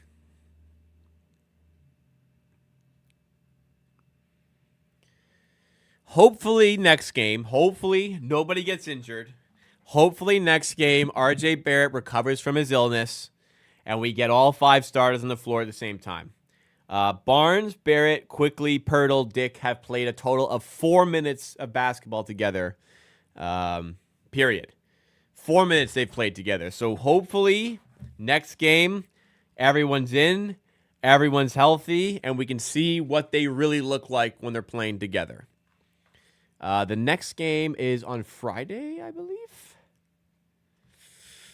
Let's take a look. Next game is on Friday. Yes, Friday, then weekend off. They're back on Monday. So for the channel, I'll have a video coming out tomorrow. The weekend, I'll probably be chilling. I don't think there'll be anything on the weekend. But video coming out tomorrow. Actually, if Darren Foxfield is doing well, I might let that just cook a little bit. And then maybe I'll record a video tomorrow, which will go out on the weekend. I may go in that direction. We'll see. I'll think about it. But there'll be one more video this week. I don't know what day that video will be on.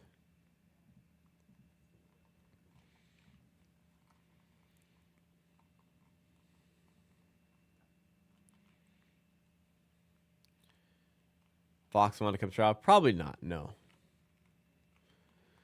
We're close to Austrian barbecue dick. That's good. We're close. The dream is the dream. We're almost there. Does Quickly have a double-double now? Did he get his 10th assist there? I know he's 9. He got 10 now? He's 10 now. 2 double-doubles then. A double-double-double. One for Barnes, one for Quickly.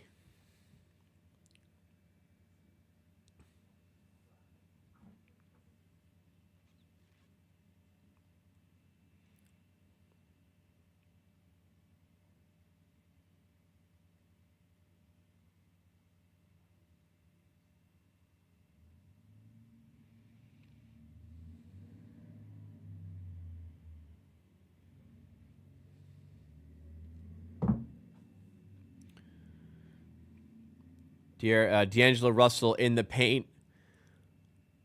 High layup is good over the defender. It's a 5-point game. As much as the Raps have started the quarter well, still a lot of work to do. Again, only a 5-point game.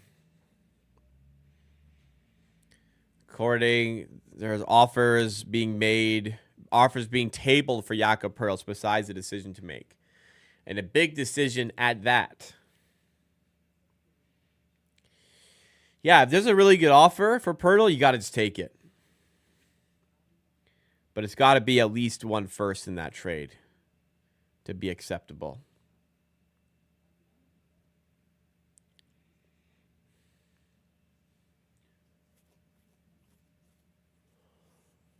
So another challenge here. Not sure what the challenge is for. I wasn't really paying attention for a sec. So I don't know what the challenge is for, but somebody challenged something. So we'll see in a moment what that looks like. But as I said earlier, it's a double for Toronto. Daniel Quickly's got 13 points and 10 assists in his return to action from the elbow injury. Maybe the shot isn't quite falling here, but the floor spacing and the playmaking is some of the Raps have absolutely missed. And it's something Barnes has missed, having that point guard present, so he doesn't have to do it. Barnes on 27 points here. He's 11 of 14 shooting. Only attempted 4 threes tonight, but he made 3 of them. 27 points, 11 rebounds, 3 assists, and just the 3 turnovers. We saw him commit 8, I think, the other day, so 3 ain't that bad, considering that. Pirtle's close to a double-double himself. We could have a triple-double-double. Pirtle's got 8 points and 9 rebounds, so a layup and a rebound away from getting himself on that list. Off the bench, Walter's had a solid game. Just a good player. Looking forward to seeing more and more of Walter as the season goes on, hopefully. And we get more of him out there. So really leaning into the starter minutes today. Really intent on winning this basketball game, it would seem. All the starters are already up to at least 26 minutes. Looks like Quickly in his return will get something around 32, 33, 34 minutes. Pirtle going to be near the same. Barnes might even get up to like 37, 38 minutes today. Abaji Grady will get to like 35 minutes, I think it would seem. So leaning into the starter minutes today to try and get this team a goddamn win, because they haven't had one since December 3rd when they made themselves 7-15 with an impressive win over the Indiana Pacers. It was kind of a weird time for Raptors fans. It was like, wow, we're like 2 wins in a row. We might actually be decent. Can we go on a bit of a run? And then we haven't won since. Humbling month of action for sure for the Raptors.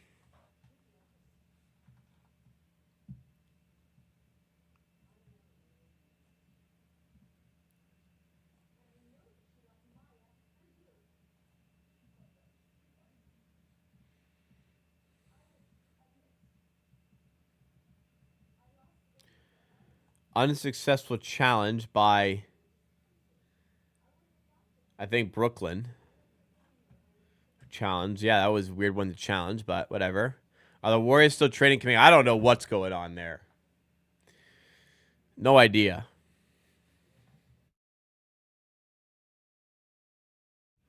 Very nice to have Barnes be a finisher for once in the game. I agree.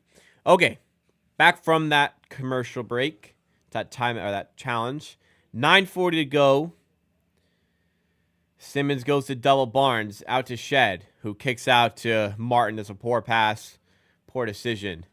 Russell with it, gives it to Simmons. Back to Russell, who's had a good game today. Back with the Brooklyn Nets. Pass inside to Claxton. No look pass to Simmons, who misses the layup in close. Wow, Ben. Raptors moving the other way quickly. Abaji Euro steps past D'Angelo Russell and lays it in. Raptors back up by 7. Trying to extend their advantage here. Simmons with Abaji defending off the screen. Now to Russell. Up top to Martin. Deep 3. And it spills away. Nearly dropped, but spills away on the 3 ball. Olynyk rebound to hand off to Barnes. And the Raptors can start their offensive set once again. Barnes at the helm. To Grady Dick. Back to Barnes. In the corner to Abaji. Simmons closely guarding him.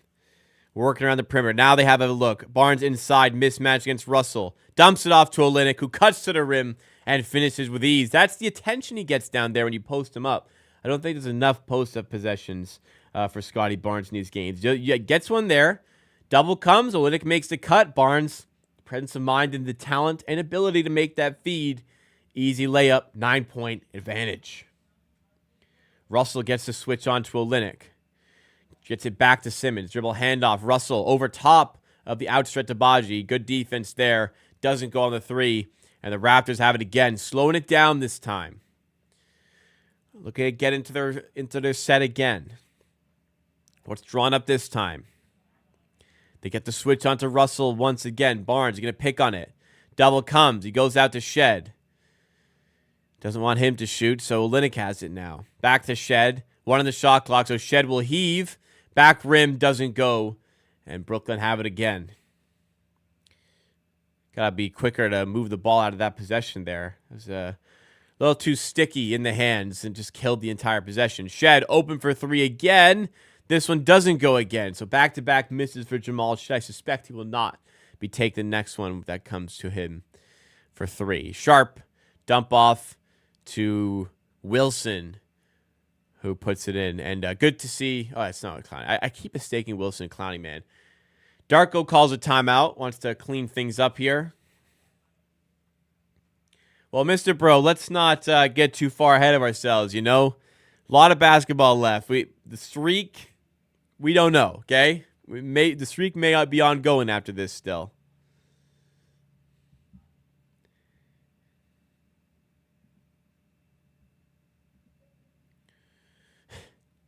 We've seen bigger collapses from the Raptors. Have we seen a bigger one this year? Up by 7. Yeah, up by 7. 104-97. Up by 7 with 7:01 to go. We've seen the Raptors lose from bigger spots here. I don't think the Kings will have interest in moving Sabonis for Jakob Poeltl. That ain't happening. Or Keon Ellis. That's not happening. Sabonis way better than Poeltl. Well, he's better than Poeltl. Way is a strong word. Keon Ellis is good too. I don't. They're not going to do that. No way.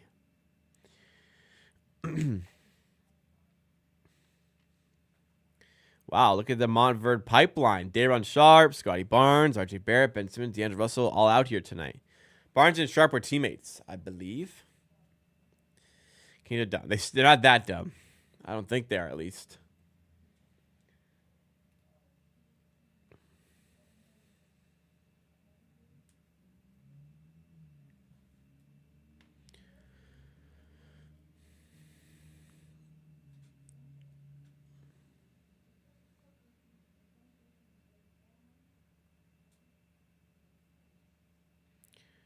(104-97). 6:54 to go. Grady Dick in the corner. Nice set. And Grady Dick cans it. Wide open from three in the corner.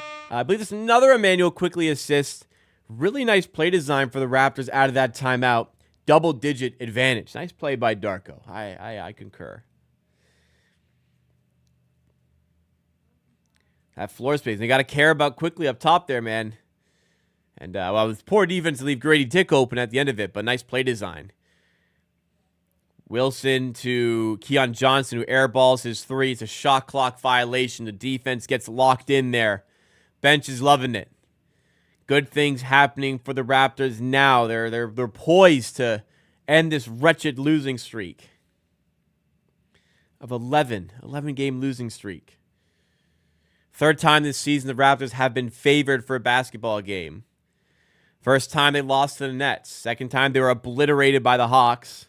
And here they are against the Brooklyn Nets again. And that Poeltl floater makes it a 12-point game. Raptors have their largest lead of the night now.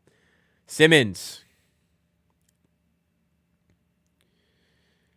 puts it up and finishes inside. Back to 10, 109-99. So good news. Raptors have got to 100 points tonight. And Morgan news, they didn't allow their opponent to get to 100 by the end of the third quarter tonight. Poeltl, another nice move inside. That's got to be double-double for him. Yeah, 13, no, 12 and 9. So he needs one more rebound for a double-double. Quickly has 13 assists now. And another turnover by Brooklyn. Jamal Shed drawing the foul. Look at us go. Who knew we had this in us? As a reminder, drop that like if you are enjoying the stream, enjoying the game. Help drive us up in the YouTube algorithm if you're new to the channel. I stream like this for every Raptors game. As long as I'm not hacked and I have access to my channel. If I have access to my channel, I should be streaming. So make sure you subscribe to the channel. And we have videos coming out as well. Quickly. Out to Abaji. For 3, Abaji. Huge 3.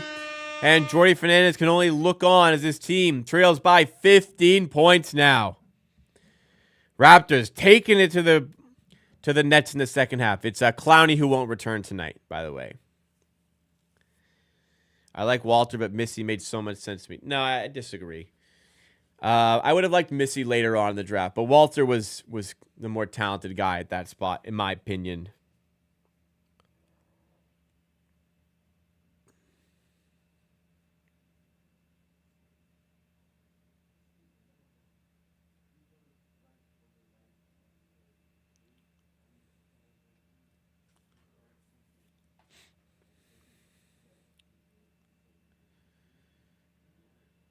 Darker resign. I don't think he's going to resign. 114.99. 4:46 to go. And Cam Johnson turns it over. Barnes going coast to coast and throwing it down. Still no timeout from Jordi Fernandez. This team is tanking. This team is fucking tanking. They don't even call a timeout after that. And then Abaji denies Keon Johnson. Oh, it's getting too good for the Raptors tonight. Quickly, deep 3. Bro, now you got to call a timeout. Holy, what a sequence by the Raptors. Emmanuel Skipley is back. Oh, how we have missed him.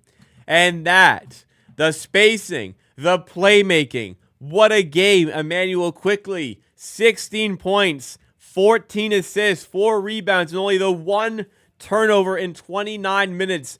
Emmanuel Quickly fantasy owners rejoice. He's back, and I certainly will enjoy having him in my team here. Hell yeah. We are bossing things now.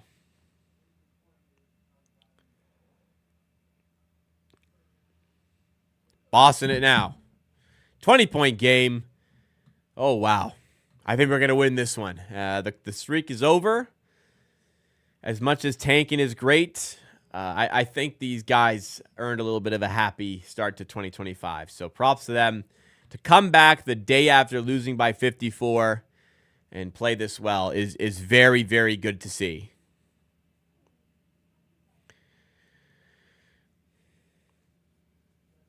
Bruce Brown taking the game off. Nothing interesting about it. It's the second night of a back-to-back for a player who's still not back, still not 100%. That's standard for injury recovery. All right.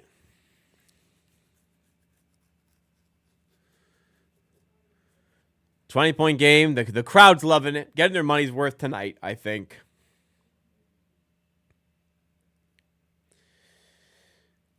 Let's finish the job here. 4:09 to go.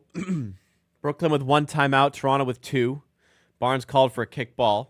He's complaining about something.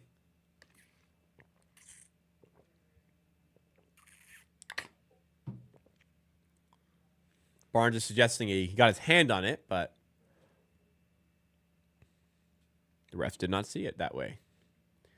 Inbound from Johnson. Claxton has it top of the key. Handoff to Wilson. Fighting his way into the paint. Kicking out to Keon Johnson.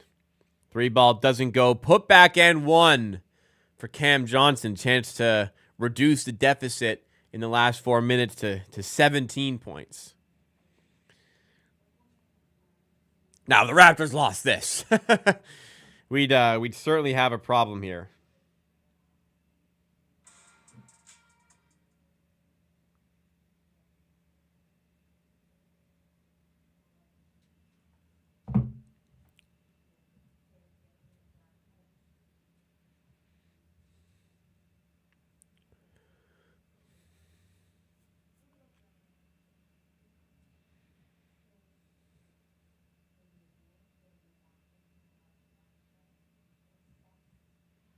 Pirtle inbounds to Barnes. We're back underway here. Quickly. Who's been absolutely crushing it today for the Raptors. Humongous game in his return.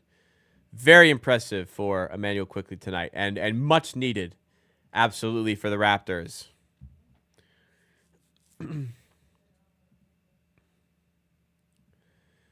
Oh my God. And another huge 3 drops for Emmanuel Quickly. He is really cooking now.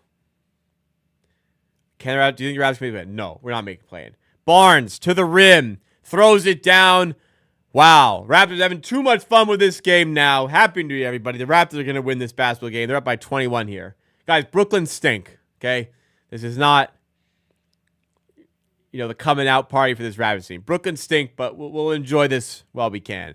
3 ball is good there. I believe that was Wilson.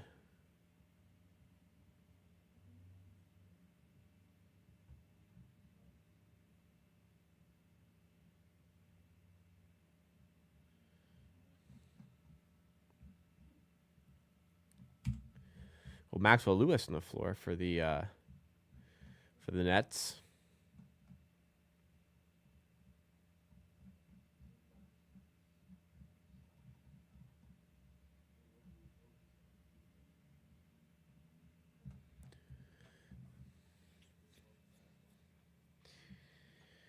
Maxwell's down here. Looks hurt. Hopefully, it's not as bad as it looks here. Let me see this again. Yeah, he just gets caught with a twist, and oh my God. Oh.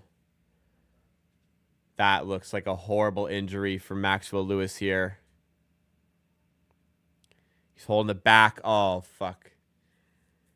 That's not good, man.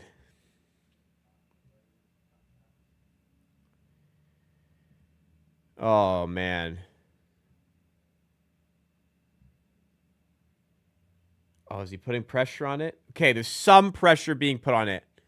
Okay, he's putting some pressure on it. That's good. That's good. If he was putting no pressure on it, I'd be very, very worried. But I am still concerned here. Holding the back. Now they're carrying him, but it's possible. Oh, I hope he didn't tear anything, man. That would be a big shame.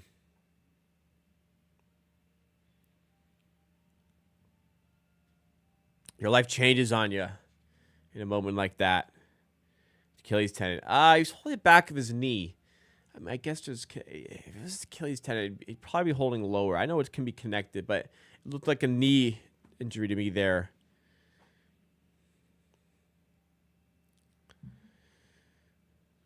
I'm choked that I didn't catch Quickly coming off the island time to get into my starting roster. I see this from him tonight. Hey, I got him in my fantasy roster. I started him today.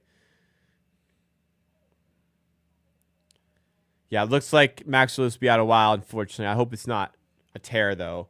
3 ball. I think it's Keon Johnson who airballs it. 123-105 Raptors. 2:25 to go. Raptors need to turn over on the inbound. Brooklyn playing to the end here. Quickly looking to add on to his terrific night. Goes up for 2. This one spills away. Quickly's got 18 points, 14 assists. May not be the most efficient night from him, but my God, 14 assists. We've missed that kind of play.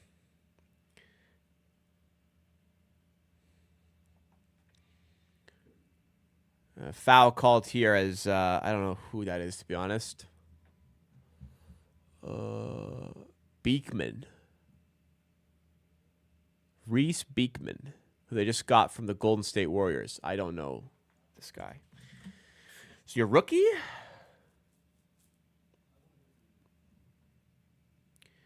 He is a rookie. Was he undrafted? I don't know. I assume it's possibly was. Reese Beekman, though, at the line for Brooklyn. 123-106. Brooklyn high pressing despite this. Quick to Pirtle. Up with the right, no good. Sharp to Beekman. Brooklyn making this more respectable near the end. 3-ball up from Martin is an air ball. Man, this team sucks. Sharp underneath, and Wilson was wide open. Hesitated, and then got blocked. Wow, right under the rim. Josh Hart got a triple-double today? Wow, triple-double for Hart. Also my fantasy team. Quickly to Barnes. Fadeaway 2, doesn't go. Rebound for Abaji. Dishes off to Grady Dick. Up top now to Quickly. Is he going to get another 3 here? Yes, he is. Emmanuel Quickly up to 21 points. 14 assists, as I said. 7 of 16 from the field. 3 of 7 from 3 after missing his first 3.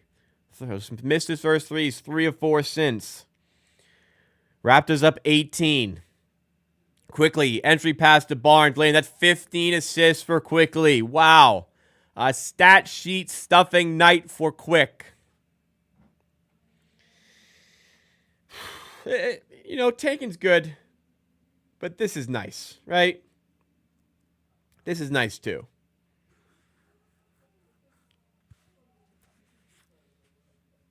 Awesome stuff by the Raps here.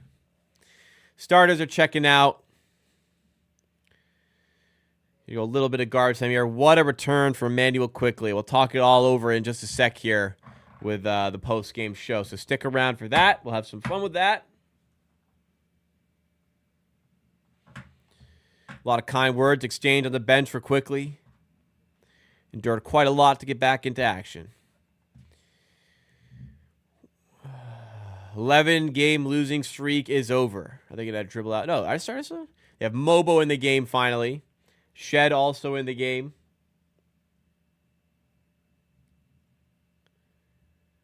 There's Shamshay in. Shamshay, Battle, Walter, Shed, and Mobo here. 33 for Barnes as well with that layup. I didn't even take that in. That's 2 off of his career high, which he won't be able to reach now, as Walter, for good measure, makes it a 20-point game. I agree with you, Uba. It's a tank year, but a win like this not only keeps people engaged, it keeps the team engaged, keeps their spirits up.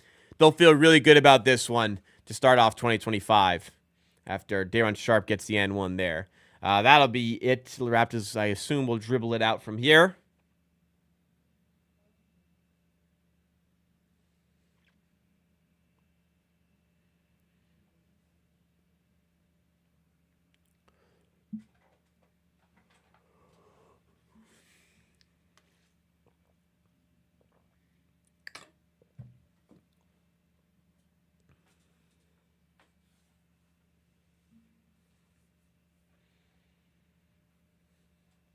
Inbound to Shed, and he is going to dribble this out. All right.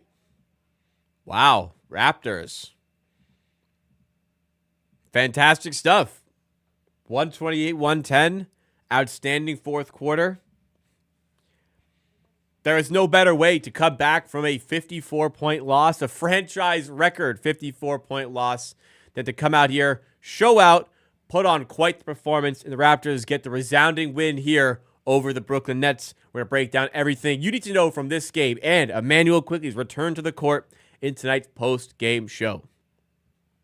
So I'm seeing that the Raptors added on an extra 2 points in garbage time for good measure. So they will win this game 130-113. Or I may have missed point. Whatever it is. Final score here, 130-113 for the Toronto Raptors. They battled for 3 quarters. They had a little bit of a sloppy portion of the second quarter they came back from. They recovered well, and they completely took over in the fourth quarter of this game, winning the fourth quarter specifically 36-22. And again, to come back like yesterday, this team lost by 54 points to the Boston Celtics. Again, it was the worst loss in franchise history. Embarrassing.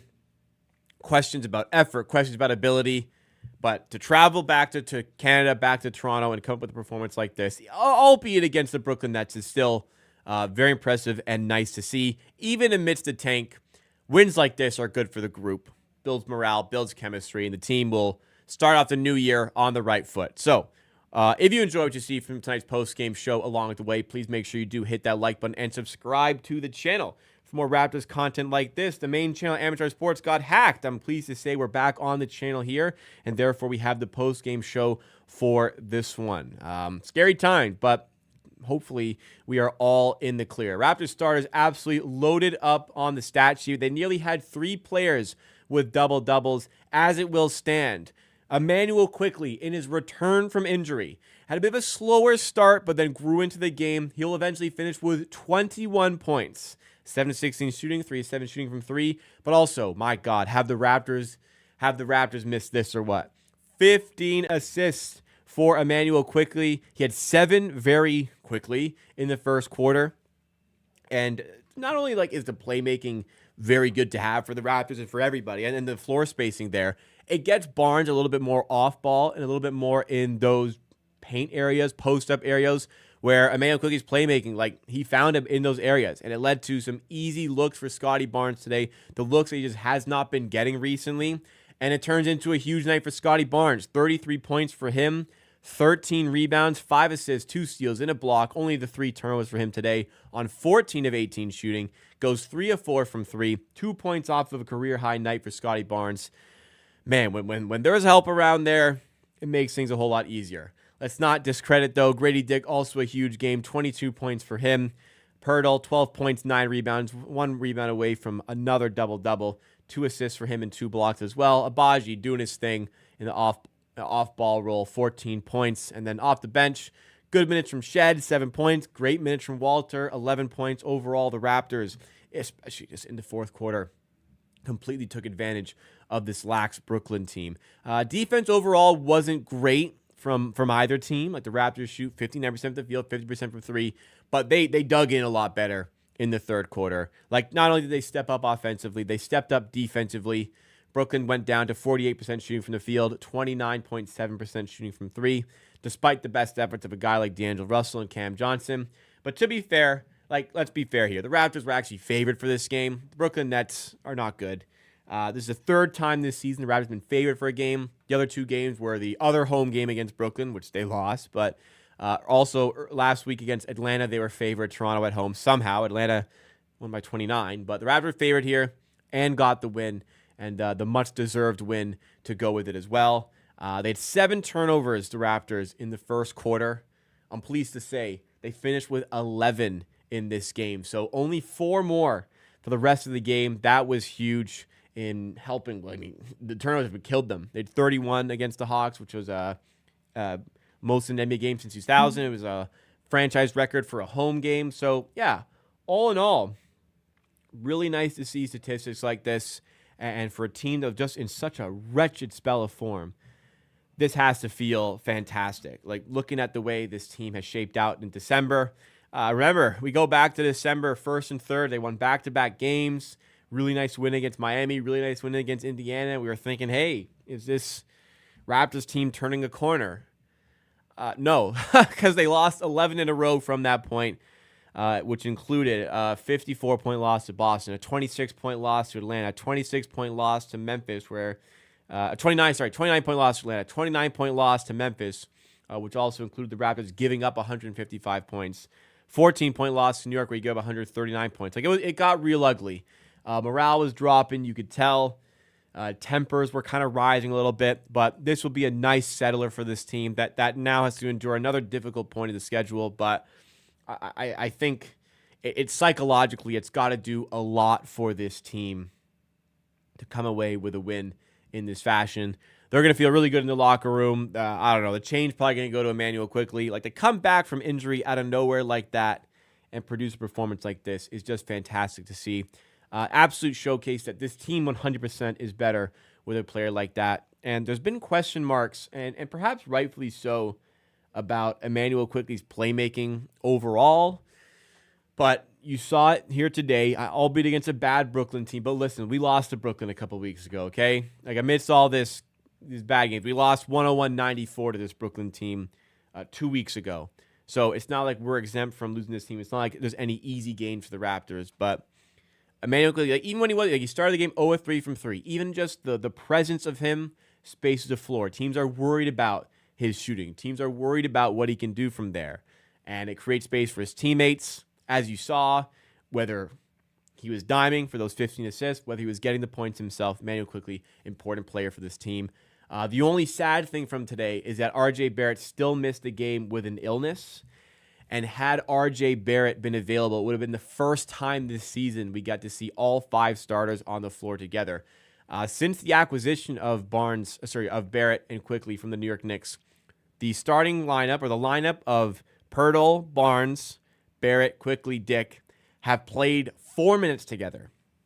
And we've always been saying, like, when this team gets healthy, how good can they look? We think that's a pretty good lineup. Well, the Raptors will have the night off tomorrow. Then they will be hosting the Orlando Magic. And I'm going to hope that after a couple days off, Barrett will be recovered from illness. Hopefully nobody gets injured in practice, fingers crossed, but Pirtle's healthy, Barnes is healthy, Quickley's healthy, Dick is healthy. If Barrett's recovered from illness, it could be the first time we get to see all 5 starters in action, and that's going to be a really exciting one to tune into. So make sure you're subscribed to Amateur Sports or the Amateur Reaction channel to keep up to date with the content. We do like this for every Raptors game. Please make sure you have hit the like button as well. Support Amateur. We dealt with some turmoil and some chaos on the main channel as the channel got hacked, but hopefully everything is in the clear now. Thank you for bearing with me through this process. Let's make 2025 a great year for the channel. We'll have some fun along the way. All right. Thank you so much to everybody in the stream. Again, very grateful for the support I received over the course of the issues that were ongoing with the hack. But I'm pleased to say that we're up and running again. And one more video this week. It'll either be tomorrow or on Saturday. I haven't decided yet. We'll have a stream coming on Friday for that game against the Orlando Magic, which should be an exciting one if all of the players are available to play. And yeah, from there, we'll see what we can do in 2025. Happy New Year to you and yours. Again, thank you for the support. Very much hope to see you